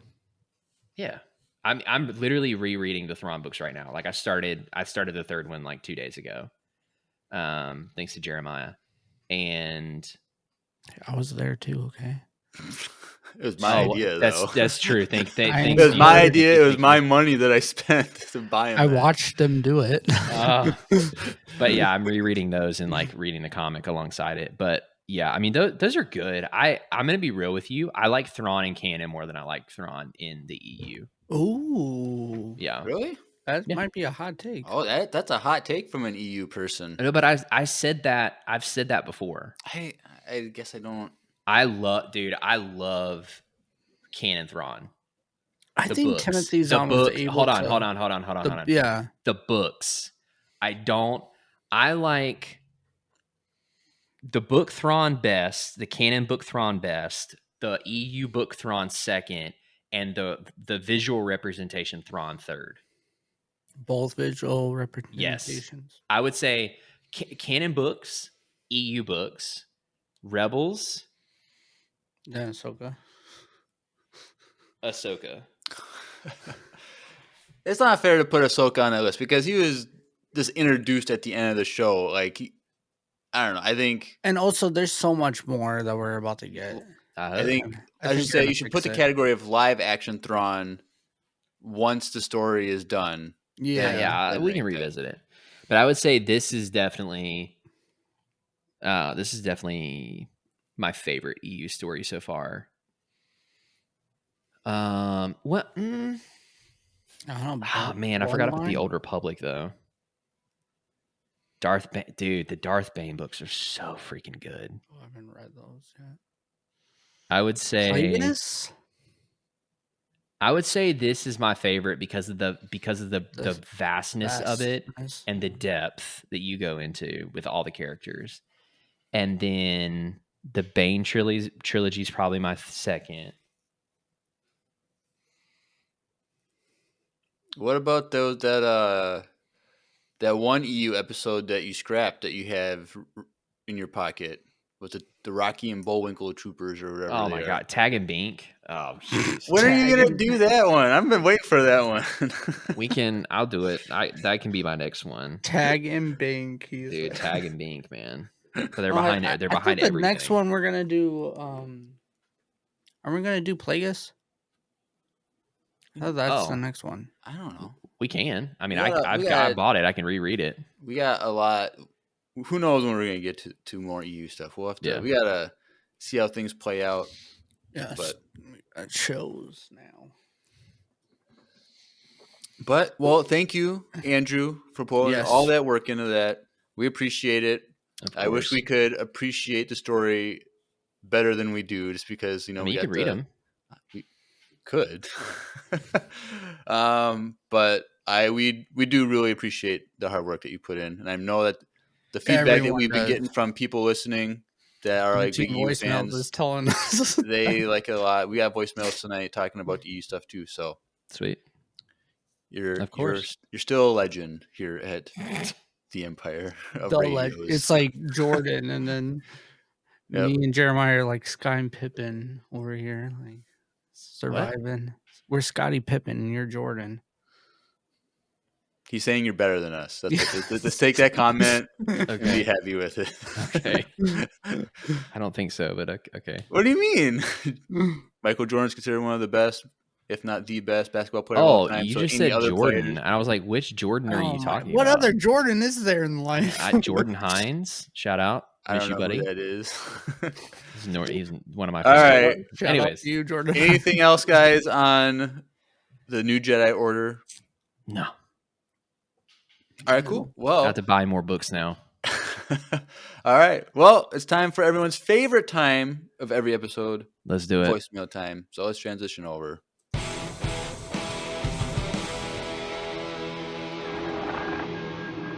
It's voicemail time. All right. Well, we got a lot tonight. Record numbers. I'm adding more as I am talking right now, just so we can sweet.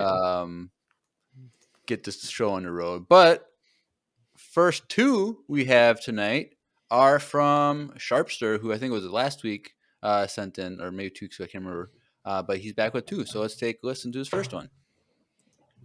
Yo, what's up, Empire Radio? It's Sharpster back at it again, aka Sharp. Just wanted to say I am loving y'all's EU with Andrew episodes. Right now I'm trying to get caught up on the new Jedi Order podcast, which is freaking epic. And by the way, rest in peace to Chewie, man. Dude went out like a champ. Like, I was not expecting that to happen, but he did. He went out like Chewie's supposed to, But like, I'm just thinking to myself as I'm listening to this podcast, I'm just like, dude, imagine if this was the actual sequel trilogy. Like, just think about it. Like, instead of what we got, no disrespect to the current sequel trilogy or sequel fans and all that, but like, come on, dude. Like, the Yuzon Vong, Luke's New Jedi Order, all this stuff, bro. I mean, like, come on. And like, let's say, like, they change it up. You get a little bit of mix with Thrawn. Oh my god, you got a freaking like icing on the cake. Woo. Oh my god, like just I feel like we were raw, dude. Anyway, I'm just hoping that maybe whenever the Thrawn movie comes out, maybe we just get a little bit of taste of that. So, anyways, yeah. So talk to y'all later. Adios. Welcome to the club. Welcome to the club, Sharp. That's all I've got to say. Yep. So going back to what Jeremiah was saying, it would be very difficult. First of all, thank you for the kind words and for sending in the voicemail. I really appreciate it. I will say that adapting that for 3 movies would have been Impossible. Yeah. Painful. I mean, they would have had to do a really condensed version, which I mean, they could have done. They could have done it with some pretty significant time gaps in between the movies. Well, they could have used like the solid 5, right? Yeah. I mean, realistically, yeah, they could have. A lot of the depth would be taken away, and a lot like you wouldn't be able to focus on nearly as many side characters. But like I think with the right writers, like if Tony Gilroy had done it, come on. Well, he said he's done with Star Wars for good. Yeah, well, it's fine. It's fine. I'm thankful for what we're getting from him, but My man literally drops the best Star Wars in decades, and then is like, peace. But yeah, I've also interested as a thought experiment. Have also thought about like what would happen if Thrawn was commanding the forces against the Yuuzhan Vong. Because I think if, especially canon Thrawn, if anyone would have been able to wipe the floor with them pretty quickly, it probably would have been him. yeah. But then do they have art though? Like, how is he? I mean, they would have captured. They would have captured something at some point that he would have used. It'd just be the shape of the meat ships, like the meat ships. Yeah. But yeah, I mean, I've felt robbed ever since I read the original Thrawn trilogy, and I was like, oh, this is what 7, 8, 9 should have been. Because I mean, that's a lot of fans believe that the original Thrawn trilogy is like the EU's 7, 8, and 9. But anyways, and again, some of this is really weird. Like in tonight's episode, before Drew logged on, like there T-Rexes with machine guns. I mean, there's some of it that like I didn't enjoy as much, and it happens. Like, but they could have done like a show. Oh yeah, 18-episode show. Yeah, that would have been honestly sick. Each episode's an hour long, and it's a book or an hour and a half. That's just, you're getting into 18 movie territory at that point. Yeah, I just finished a show, and the finale was an hour and 45 minutes. I love that. 1923. It's a spinoff of Yellowstone. Oh, never watched it. All right. Well, Sharpster has a second voicemail, so let's jump into that one. Yo, what's up, Empire Radio? Back here with the second voicemail. Sharp again. Just wanted to say too, I know I'm jumping back and forth between different podcast episodes, but I was listening to y'all's, what was it? I think the top 5 bounty hunter episode or something like that. But like whenever I heard, was it Andrew? I think it was his number 2, number 3. I can't remember honestly. But when he mentioned Cal's Grata, I'm like, yo, let's go. Somebody else who knows about Republic Commando. Dude, I'm like in love with Republic Commando series, which I still need to finish some of the books, even though I kind of know what happens and all that. I just, of course, time-wise and being busy. But yeah, I love that story, like Omega Squad and Delta Squad. Just that whole storyline with Darman and Jedi, which I won't spoil at all, but it's really, really interesting how they do that. But yeah, and then also one more thing too. I don't know if you guys are aware, but of course, Revenge of the Sith is having a 20th anniversary re-release. So just curious if you guys know about that. Me personally, I am freaking excited. I cannot wait. I've never seen it in theaters before. So just seeing it in theaters will be an absolute dream come true. Anyways, see ya. Oh yeah. I was fortunate enough to be old enough to go see that in theaters. I saw it in theater, but I don't really remember much. That opening shot. Either. I think I was in ninth grade, freshman in high school. I was younger than that, 7th Same. grade. Yep.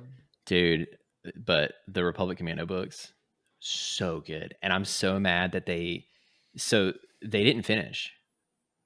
Oh, because they were still writing them. No.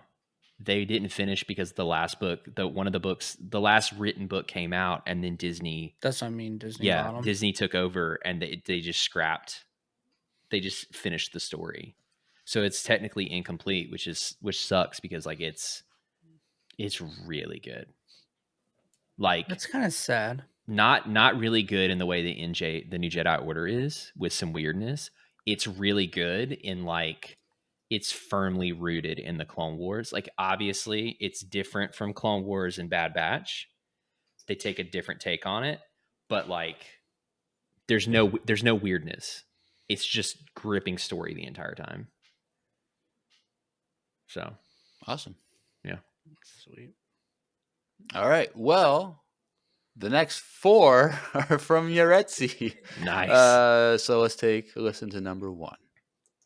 Hey Empire Radio, this is Yaretsi, and I was wondering, what are some sleeper movies that you think people should watch?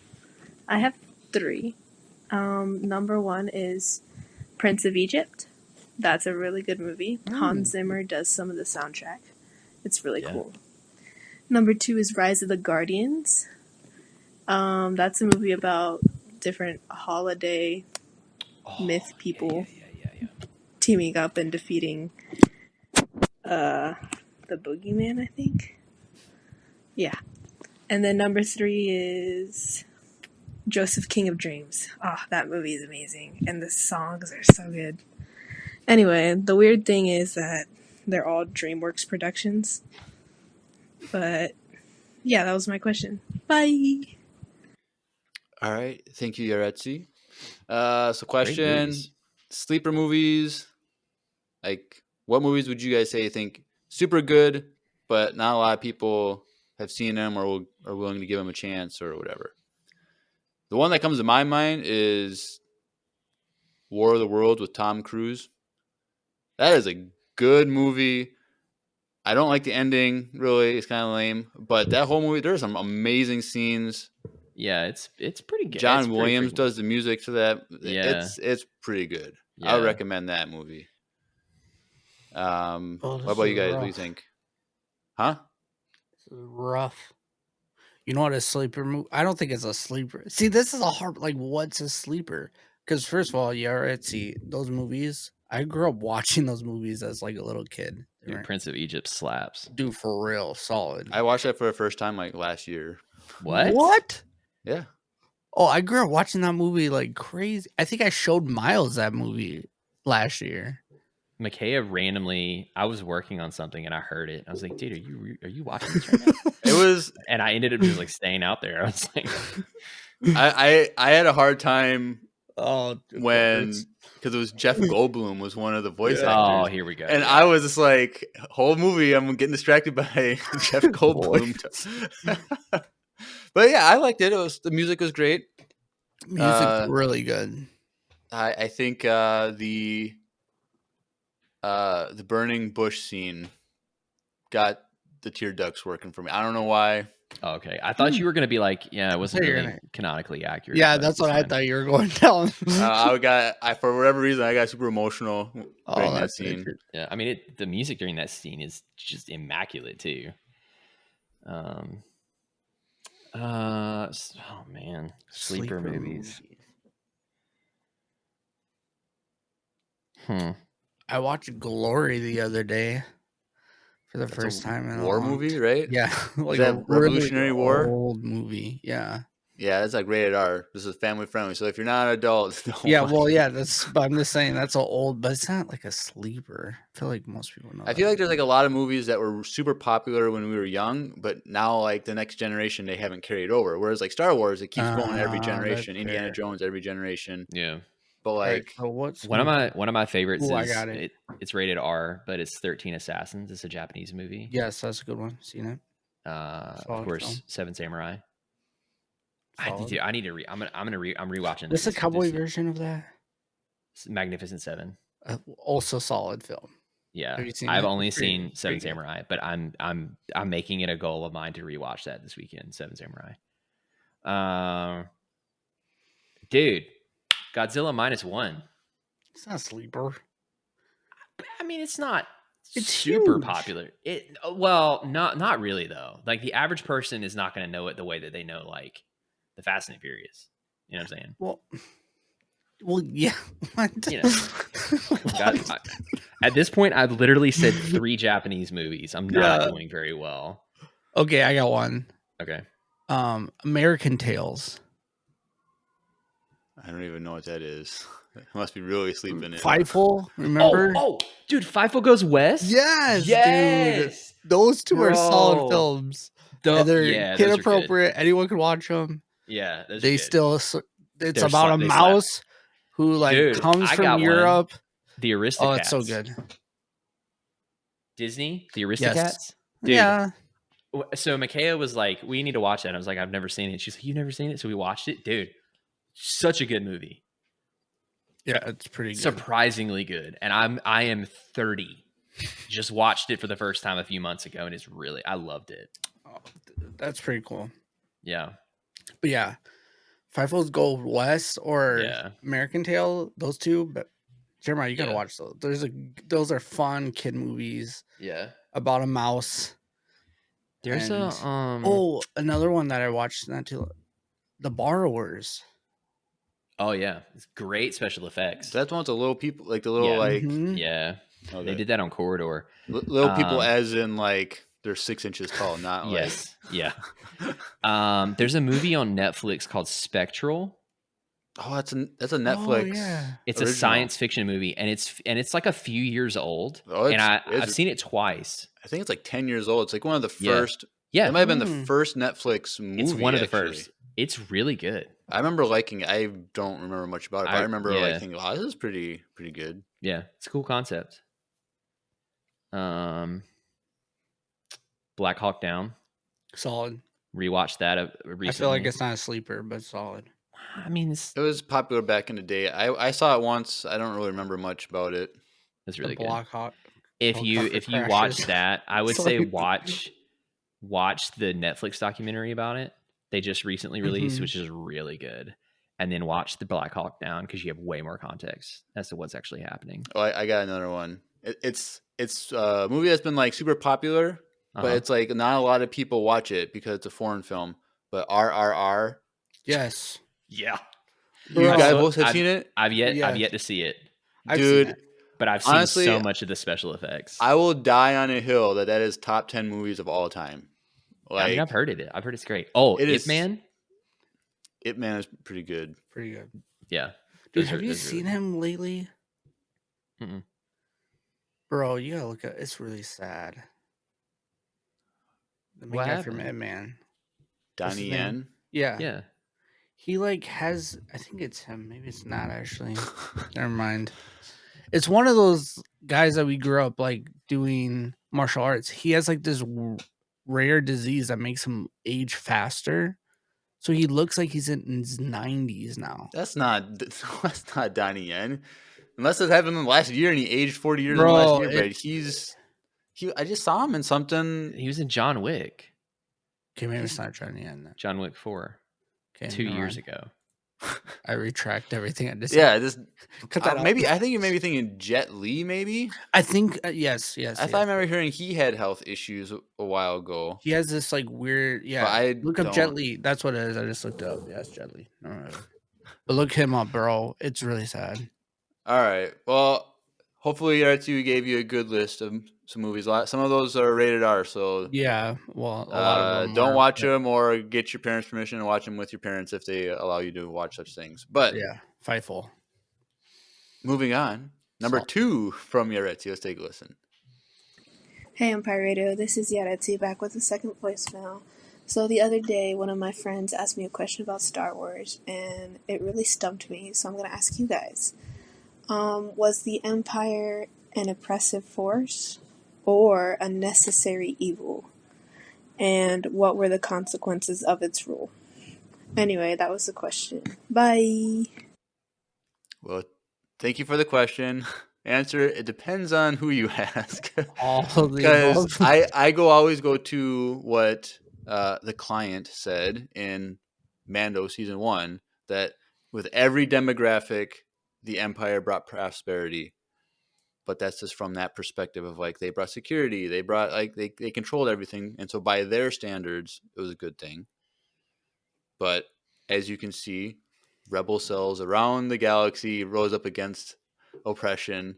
I just finished watching Andor season 1 today, rewatching, and it's just like Marva's speech of like the slow grip. They slowly came in, and before we realized it was too late, and now we're on the verge of having no freedom at all. So I would say overall oppressive. Would you guys agree or do you disagree? I would agree. I would agree. Yeah.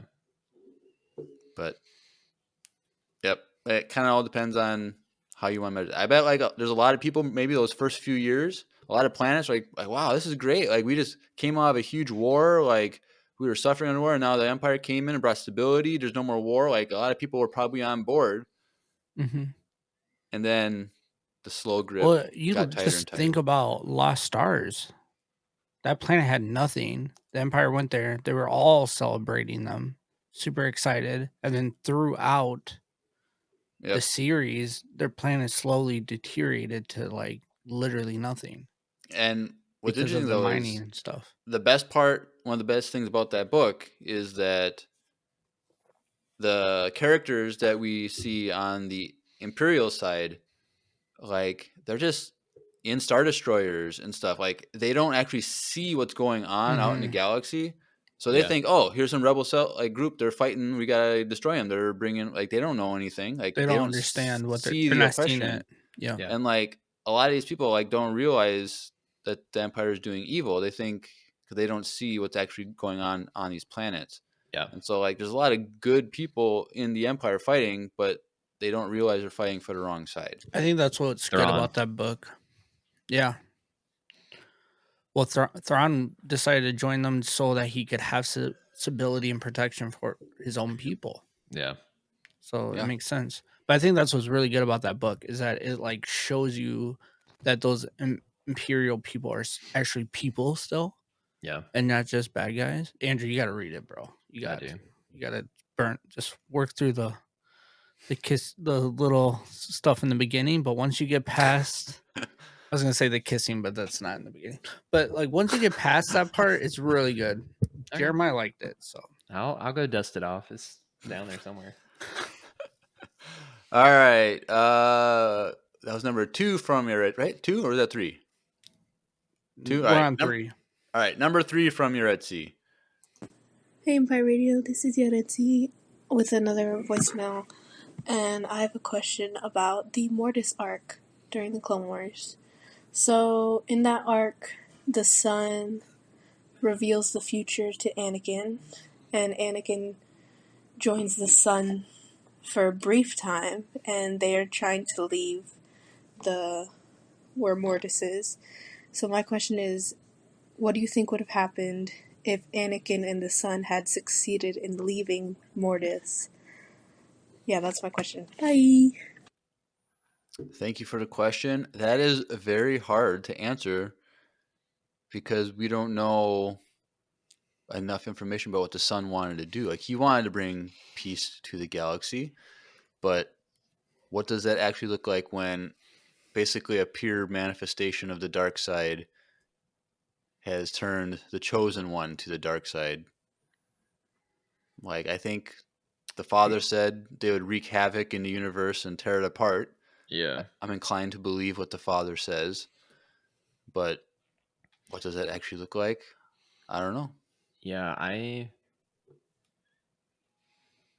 Because the hard thing is like they would have been going out at the height of the Clone Wars, and Palpatine hadn't revealed himself yet, and Anakin didn't know he was a Sith Lord yet. So I feel like at a certain point there would have been a confrontation, and I want to say that it might not have been between Anakin and the Son versus Palpatine. it probably would have been Palpatine versus the Son. Ooh, that would have been... Because Palpatine would have seen Palpatine's whole thing, and you see this in the novelization of the Revenge of the Sith too. His whole goal was to get Anakin on his side. That was his whole plan. He straight up threw Dooku to the dogs in the beginning of that movie, specifically for Anakin. Obi-Wan was supposed to die on that ship as the final. Y'all really got to read that book. It's really good. But anyways, so I think Palpatine would have seen the Son as a hindrance to his own plans and as a threat to his dark side reign. And if anyone could have taken on the Son head on, I think it would have been Palpatine. Really? Yeah. I just don't... I feel like the Dude, Son Palpatine was super powerful. But like... What would he have been able to do against the Son? That like... I think the Son's downfall would have been hubris. I think he would have overestimated Palpatine or underestimated Palpatine, and Palpatine would have fought smarter. But like in a 1v1 fight though? I feel like if anyone could have done it, it would have been Palpatine. Okay. Even more so than Yoda. I was gonna say, but he didn't even. But then that's the thing. That's the thing. Survive Like Yoda, that's the thing. Like Anakin and the Son breaking out at the height of the Clone Wars, the Jedi are also around. So it's like the timing. What I think is the timing probably would have been really bad For which side? for them to even to accomplish whatever the Son was wanting. Because they have to wade through a war. They have to wade through Palpatine being there. They have to wade through the Jedi, the Jedi High Council still being a thing. Like, there's a part of me that wants to say that it would have disrupted the war enough for Palpatine's plan to not. I don't know if it would have failed, but it definitely would have been delayed. Right. And we also have to consider that the vision that Anakin had was of him turning to the dark side in the way that we see in Revenge of the Sith. Yeah. But because he left with the Son, that vision would have never happened the way it did. And so then would Anakin have become what he saw? So it's hard to say, like, what would that mean then? Like, all I'm saying is, how like, would Anakin respond? If Anakin had never got barbecued, he would have been so OP. True. He would have been so OP. Yep. Imagine if Obi-Wan would have just finished him off. There's still a part of me, dude, that every time that moment hits when I watch the movie, I'm like, just do it. Because if he would have just kick him, or like, I don't know, just stabby, just like put him out of his misery, dude. Like, I don't know, but then you realize that can't happen because the movies have to happen. So that's a what if right there. Like, if he would have just finished him off. Also, by him not finishing off, he tortured him more. Yeah. Like, Obi-Wan, like, let him burn. Yeah. Like, there's a little darkness in there for him to walk away. No, I think it was more weakness than it was darkness. No, because he was like, you have done this yourself. This was all Anakin's fault. You have done this yourself. And then walk away as he's like, like screaming. I don't know. I feel like you walk away from someone burning alive is kind of dark, though. That was when we had Grace on for her first ever episode, her interview. Like, one of our questions is, what is your Star Wars hot take? And hers was, Obi-Wan deserves more hate.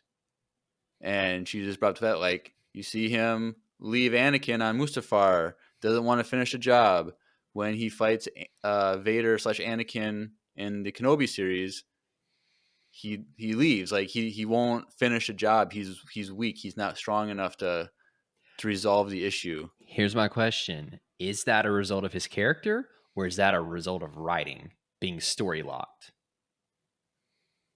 If we do a thought experiment here and we give Obi-Wan, we erase the canon that happens later, and we give him completely free reign in an isolated incident, do you think the incidents would have been different?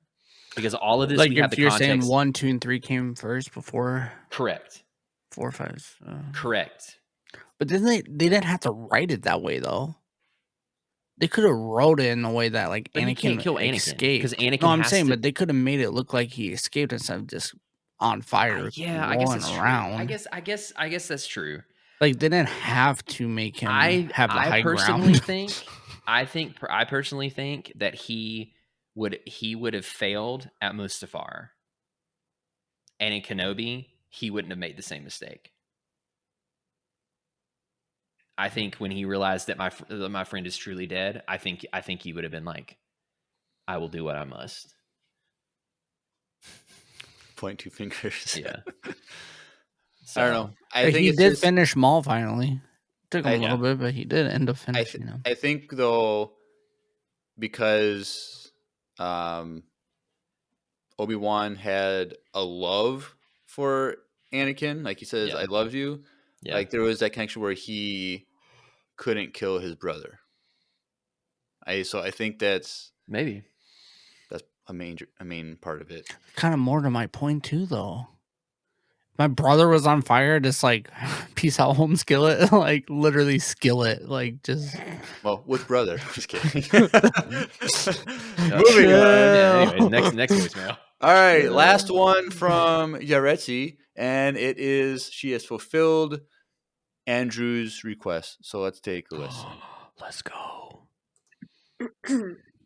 Well, now I guess I gotta play the Force theme.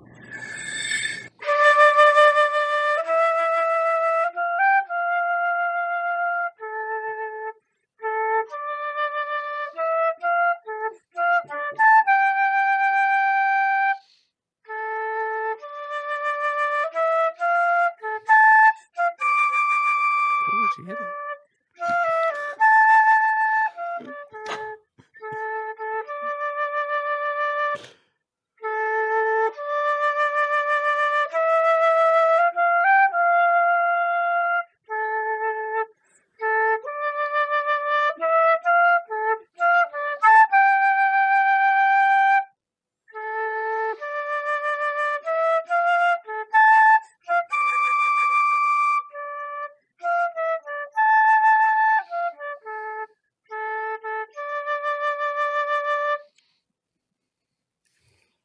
Awesome. Beautiful.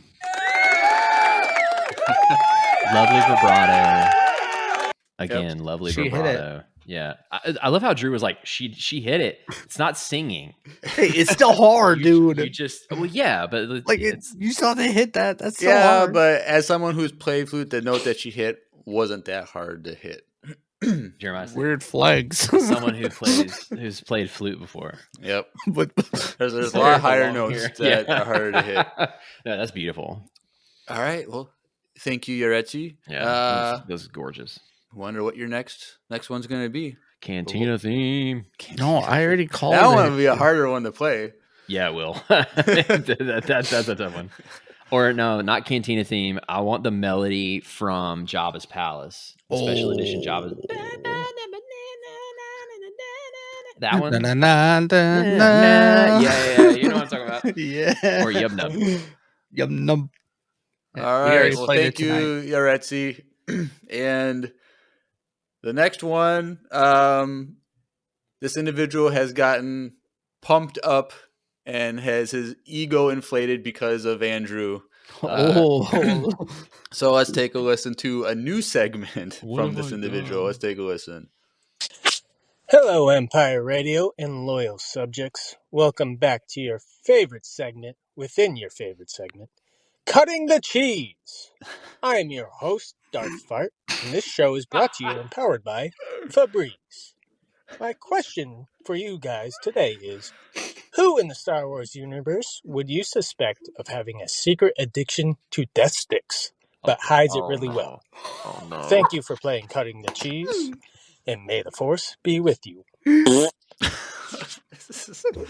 Okay, Andrew, what have you done to this I know. individual? What have I done? You've hyped him up, and now he has a new segment. This is Cutting the This cheese. is so good. This is I so love good. this so much. Oh man, I can't. thank you so much, I Darth think I'm gonna Fart. That's- cry. Oh wow, Question: Who do you think in Star Wars has Unhinged.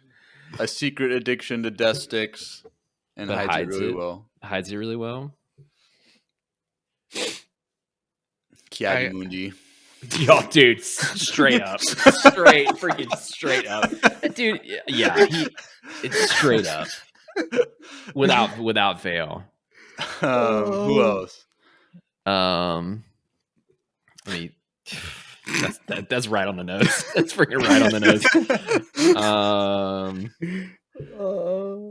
I'm trying to think. I want to say Ahsoka. No. No, why? No. She's alone a lot. Most people are alone in Star Wars, it seems like. That's I feel like Maul could have done it. but it's not a secret. Though. That's true. I feel like it wouldn't have been. I don't think he would hide it, though. I think if that's he what did I'm saying. he'd- It needs to be someone that would hide it. Thrawn? No. It would inhibit his ability to rationalize. Yeah. No. R2D2. I can't, dude. I can't get past Kiadi Mundi, man. That's so spot on. Oh man, who else? Dex. Dex. Maybe in his younger days. Maybe when him and Obi-Wan were Yeah. hanging out a little bit. I feel like he wouldn't hide it though. He's a chef. You know what I mean? Like, what kind of chefs don't? Krennic. Maybe. Cereal boy. Cyril Karn. Yeah. No, he's all about being proper and clean. Which is why it would be doing healthy things and eat he's not cereal. He's not gonna fruity do, cereal. He's not gonna do drugs because it'll mess up his hair and his skin. Like no.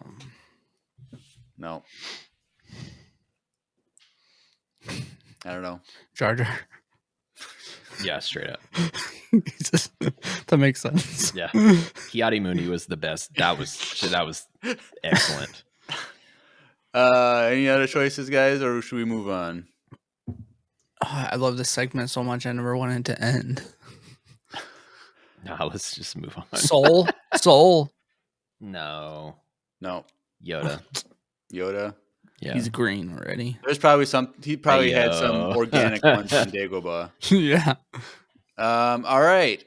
Next two from a first-time sender. Oh. Going by the name of Nasty Nate. So let's take a listen. First one. Hello, Empire Radio. This is Nasty Nate. First time leaving a voicemail. Been listening to you for several years now. Oh. Really enjoy the show. Really enjoy the EU content right now. Just imagine if you read all of these stories years ago, knowing what could have been, just to see that bowl of slop that Disney put out. It's, not going to lie, pretty disappointing. But anyway, Andrew is correct. There is no better character in all of Star Wars than EU Luke. Jeremiah, I know you're a little reluctant to give the EU its proper dues, but, Andrew's synopsis can only get you so far. I promise if you read the books yourself, with all the extra details and story plots and stuff like that, you probably feel a little differently, but I don't expect you to read them all, and that's okay. I'm not here to change your mind, just here to give my opinion. Andrew, glad that you're loving the New Jedi Order. Just wait till you get to the Legacy of the Force. I think it is by far the best EU storyline outside of the Heir to the Empire trilogy. I know you're not the biggest fan of Jason right now, but without any spoilers, him and Jaina are in their mid-30s and way more powerful and a lot different. So can't wait for you to get to that story, like 37 years from now or whatever. But I'll be waiting for it. Anyway, I'll try to call in more. May the Force be with you. All right. Thank you, Nasty Nate. I would have died if I had been. I'm glad that I got into the EU when I did, because I at least was able to go into the sequels with an open mind. That's fair. That would have been rough, and I mourn for you alongside you. I was actually talking with Tanner about this today. So, in preparation for finishing this episode series up, I'm thinking about what's next, and of course we have the Swarm War trilogy, which everyone seems to say is like not worth reading. So I will say, without spoiling it for anyone else, Nate will know, I do know what happens with Jason in Legacy of the Force. He'll know what I'm talking about. I do know the big thing that was spoiled for me a long time ago. She's pregnant. Huh? What?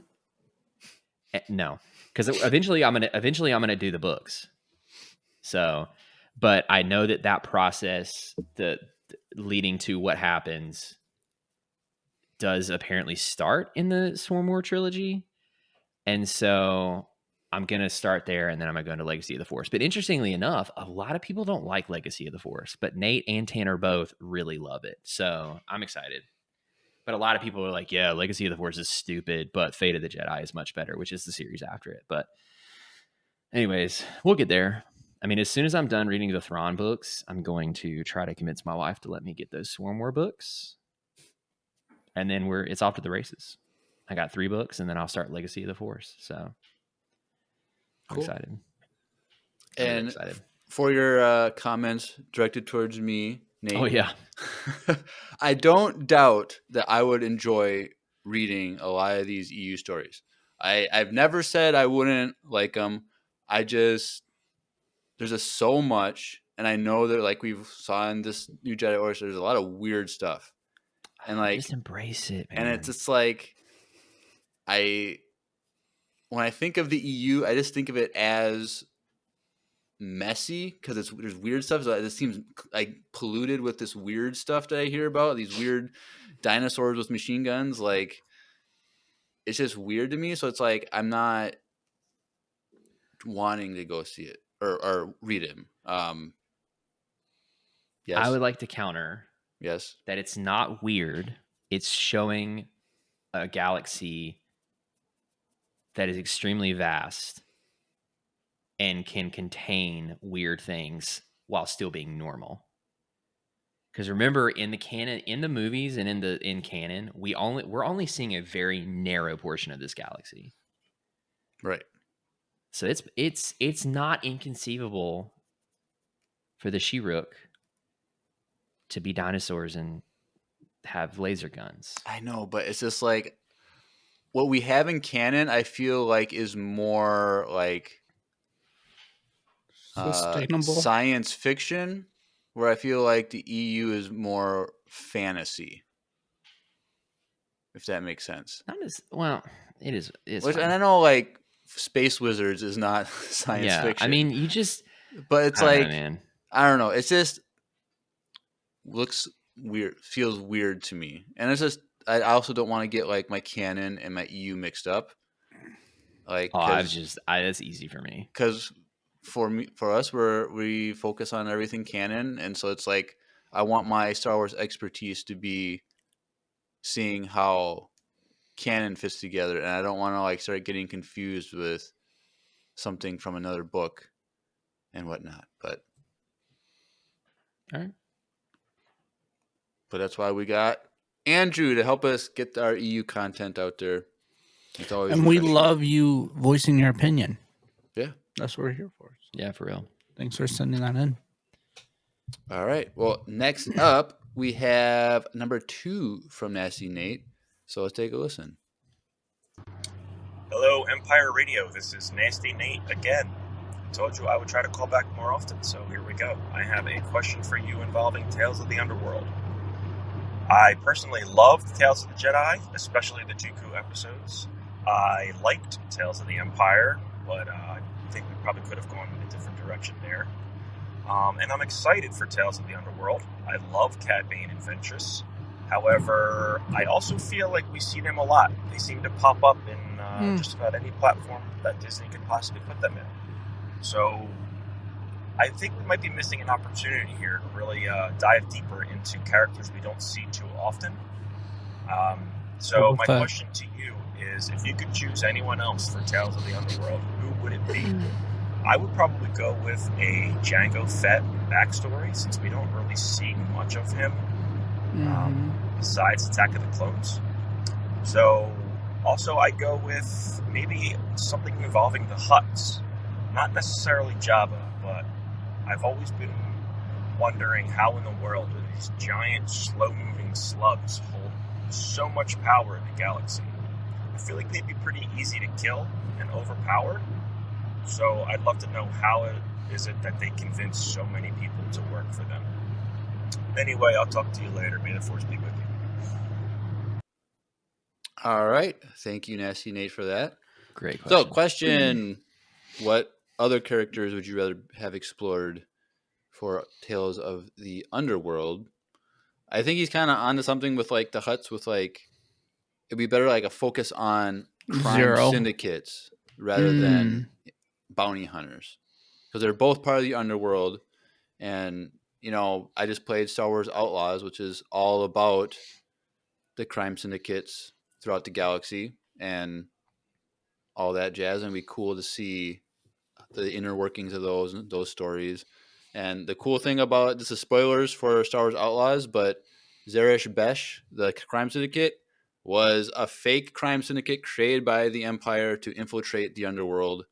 And like, That's cool.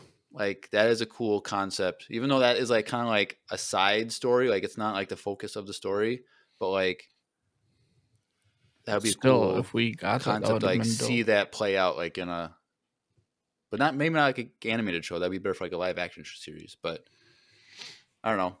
Focus on a crime syndicate for the underworld would be better for me. What about you guys? Characters or anything specific you'd rather have? Well, it doesn't mean they're not going to do Tales of the Syndicates. There's no way they're doing that. They're not going to do an underworld and then a syndicate one. There's Like, no way. But Underworld And it won't be. It won't ever be named Tales. Tales. It would be Tales of the Hutts. It wouldn't be Tales of the Syndicate for a kids show. No way. There's no way that they would pass that. Kids show. Yeah, I would love to see Bosk, more of Bosk. Bosk would have been dope. I think Jango Fett is also a really good pick. That's Yeah. a good pick. I would also go with maybe Black Chrysanthemum. I know he has a lot of stuff Ooh. in the comics, but like you could do some of those stories Yeah, with him. That'd be cool. yeah. I think it would be really cool to see Boba Fett in his prime. Yeah, see Boba Fett leading up to episode 4 even. Yeah, like see him like actually live up to the name Mm-hmm. that he has. Flashback But, yeah. to him picking up the helmet to like clips. I mean, me and Jeremiah were kind of talking about in that breakdown. Like, it'd be kind of cool if like what we got for Cad Bane is only like a little bit of the story, and we actually were potentially like if they did like a younger Cad Bane, because all these shows, right? Like, you kind of see them as young, old, kind of to the end. If we saw maybe like a flash, like in between, and we saw like Cad Bane and Boba Fett actually do that duel that they deleted, that deleted Yeah. scene, like that'd be really cool. Yeah. But All right, cool. Sweet. All right, thank you, Nasty Nate. Hope to hear from you again in the future. And Nate Keeney, if you're listening, you got a rival Nate, so you're gonna have to send in some voicemails too if you're still listening out there, because we haven't heard from you in a while. So the battle of the Nates. Next up, we got one from Sky King. So let's take a listen. Hey, Empire Radio, Sky King here. Sorry, no big hot take today. I'll share it with you guys soon, I promise, but wasn't quite ready for it. But I do have a question today. Last night, I got the Platinum Trophy on PS5 for Jedi Survivor. It was a fine addition to my collection and a great game. I'd say it's my favorite Star Wars game and one of the better games that I've played in the last 5 years or so. I know Jeremiah's played it. I don't think Andrew or Drew has played it, so I guess this question is mostly for Jeremiah, with minor spoilers for Jedi Survivor ahead.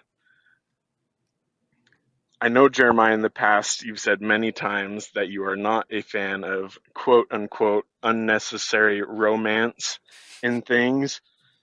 I don't really know exactly what you consider to be unnecessary or not, but for me, I really liked Cal and Marin in Jedi Survivor, and I want to ask you, what do you think about them? Do you ship it? For me, I think they work really well because they have a similar backstory with Marin and the Night Sisters and Cal and the Jedi, and both their cultures kind of get destroyed and come crashing around them. They have to become survivors, and they're able to bond over that. So what do you think about them? All right. Thank you, Sky King. As far as Marin and Cal, I would say everyone saw it coming ever since the first game. So I wasn't surprised when they kissed in the second game. I guess I'm okay with it. Like it's whatever. I didn't hate it. How about that?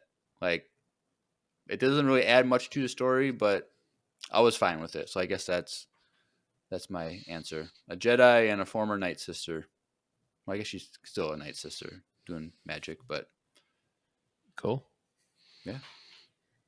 All right. Well, thank you, Sky King. Congratulations on that platinum trophy. Mm-hmm. I always take a look at all the trophies on games to see like how doable they are, and there's a lot of stuff on those games that I can't do. So, congrats on that.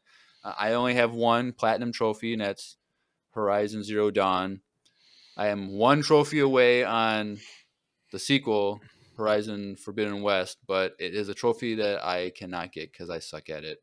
So I'm one trophy short, which makes me sad. But just practice. No, it's a melee like fight, and you have to like memorize like 30 different moves in exact order, and you have to do them perfectly. And I can't do that. Sorry, I can't. The rhythm and the sequence, I just can't think fast enough to do it. So, sucks to be me, I guess. Just have someone do it for you so you can get the trophy. No, I don't believe in that. That's cheating. I still didn't achieve it. All right. Next, well, it's technically 3 voicemails, but I took 2 of them and put them together because the first two flow into each other. It's a continuation. So it's a longer one. From the Coup d'etat verse. And in this first one, Garrett has a very crazy, outlandish Star Wars theory. So I want to know what you guys think. So let's take a listen. Luke? Bigger than that. Crazier than that. Okay. Let's take a listen. Hey, Empire Radio, it's Garrett. As we fly through hyperspace approaching the First Order, Ben Solo pulled me aside to talk about our plan of attack. I told him that Luke already told us we're going to arrive suddenly with the Grand Gungan army to intimidate the First Order and talk them into surrender. But Ben said he doesn't think that's going to work, and we should do something that will put an end to the First Order. I was reluctant at first, but I trust his judgment, so I heard him out. Speaking of hearing people out, Darth Jar Jar would absolutely wipe the floor with Darth Basil and Darth Watto. There's not even a question. Even in a 2v1 situation, Jar Jar would still win. Not only because he's a bomb-bad general, but because he has the greatest force ability ever seen in the Star Wars universe. This ability is so powerful that not even Palpatine could sense it. Darth Jar Jar has the power of luck. Just look at everything he's ever done. Jar Jar just stumbles through his entire life, and in the process manages to single-handedly be the reason that the balance of the Force is achieved. Just think about it. He stands straight in front of Qui-Gon when he easily could have moved out of the way, and just so happens to be the driving force for Obi-Wan and Qui-Gon to reach Naboo. Not to mention the fact that without him, the Gungans would have never stood with the Naboo to fight the droids. If Jar Jar doesn't exist, then Star Wars doesn't exist. Wait, Ooh. but if without Jar Jar, Star Wars doesn't happen, and George Lucas himself has stated that the Force has a natural balanced flow and its own will, and the will of the Force is what determines the outcome of all things in the galaxy, that means Jar Jar Binks is the living will of the Force. He may not even know it, but he's the strongest being in the galaxy. It all makes sense now. Jar Jar is the key to everything. Anyway, I have a little trivia question for you guys that I'll answer in another voicemail. What's Boss Nass's real first name? All right. Thank you, Garrett. What do you guys think of his outlandish theory? I like it. That Makes Jar sense. Jar Binks is the living force personified, and without him, Star Wars doesn't exist. I mean, it kind of makes sense. Well, there are 2 ways you can interpret this. One, if he is the will of the Force, everything he said is correct. 2, if he's not the will of the Force is just using Jar Jar, and if Jar Jar didn't exist, it would still happen. But would it? Yeah, if it's the will of the Force, it's going to happen one way or the other. As Chirrut Imwe says, all is as the Force wills it. So there is no free will in the Star Wars universe. Like, but we're not getting into this. I refuse to take. I refuse to go any farther than this. You're going down a path I can't follow. But his trivia question was Boss Nass's first name. Do you guys remember? Do you know it? Did you ever looked it up? Steven, that's your answer? Drew? Chad, help me out. There's no one in the chat anymore. I know. I knew looking up the name in the past. I forgot it, but his next voicemail answers it. So you guys ready for Boss Nass's first name? I'm going with Steven. Drew, do you have a final? It's definitely not Steven Nass. Come on. I mean, that's pretty cool, but that's like a Top Gun kind of name. That's true. All right, let's go. All right. No, it's not Boss. That's the title given to him due to his position in the Gungan government. His first name is Rugor. Rugor Nass is his full real name. Not sure where it was first revealed, probably in the novelization of Phantom Menace, but it's stated in LEGO Star Wars The Skywalker Saga, and that's how I found out. See you next week. Such a good game. All right, thank you, Garrett. So Rugor is his first name. Rugor. And I feel like it's in quotes. It's Rugor Steven Nass. Oh, okay. Yeah. And I can't remember for sure, but that name might have been in the VCU with when Boss Nass was in that story, or at least pre or post VCU. That name was given. It sounds familiar. But Rugor, he looks like a Rugor though. Let's be real. All right, well, that's everything. That's all the voicemails we got tonight. That was 13? Yeah. Dang. All right. Yep. Did not feel like 13. No, it didn't. It felt like 8. I felt like I just got here, you guys.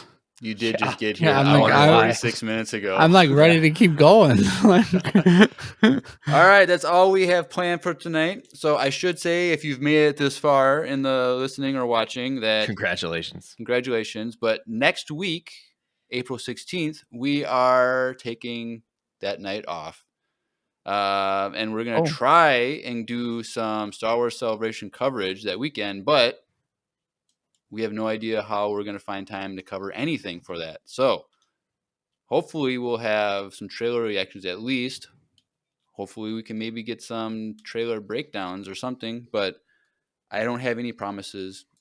So let's be on a lookout and watch. Yep. Go to subscribe to our YouTube channel. That's how you'll get notified for all. I'm going to text Grace and beg her to volunteer for next weekend to do at least one trailer breakdown or something, but we'll see if she has time. But then after that, Andor, season 2, episodes 1, 2, and 3. And we will be doing 3 episodes a week for that, 1 episode at a time. So we might have some special guests. Who knows? I don't know. It might just be me and Drew. I know Grace will be on for episodes 1 and 4, so be excited for that. But the exact schedule of who and when, we don't know exactly how we're going to pin that down, but we'll get it out there eventually. So, but until then, if you want to get connected with us, even more than just listening or watching on YouTube, go in the description below and click the link, and it's everything Empire Radio. So Facebook, Instagram, YouTube, Twitch, join the Discord, send in a voicemail. We got a fan email, a lot of fun stuff in there. Because if you need a place to discuss Andor as it comes out, like we have a whole channel that'll be just for Andor. You can talk about it all you want, and it'll be a lot of fun. But yeah, anything else, boys? Nope. All right, cool. Well, you've been listening to another EU-tastic episode of Empire Radio. I'm Jeremiah. I'm Andrew. I'm Drew. And may the Force be with you. Always.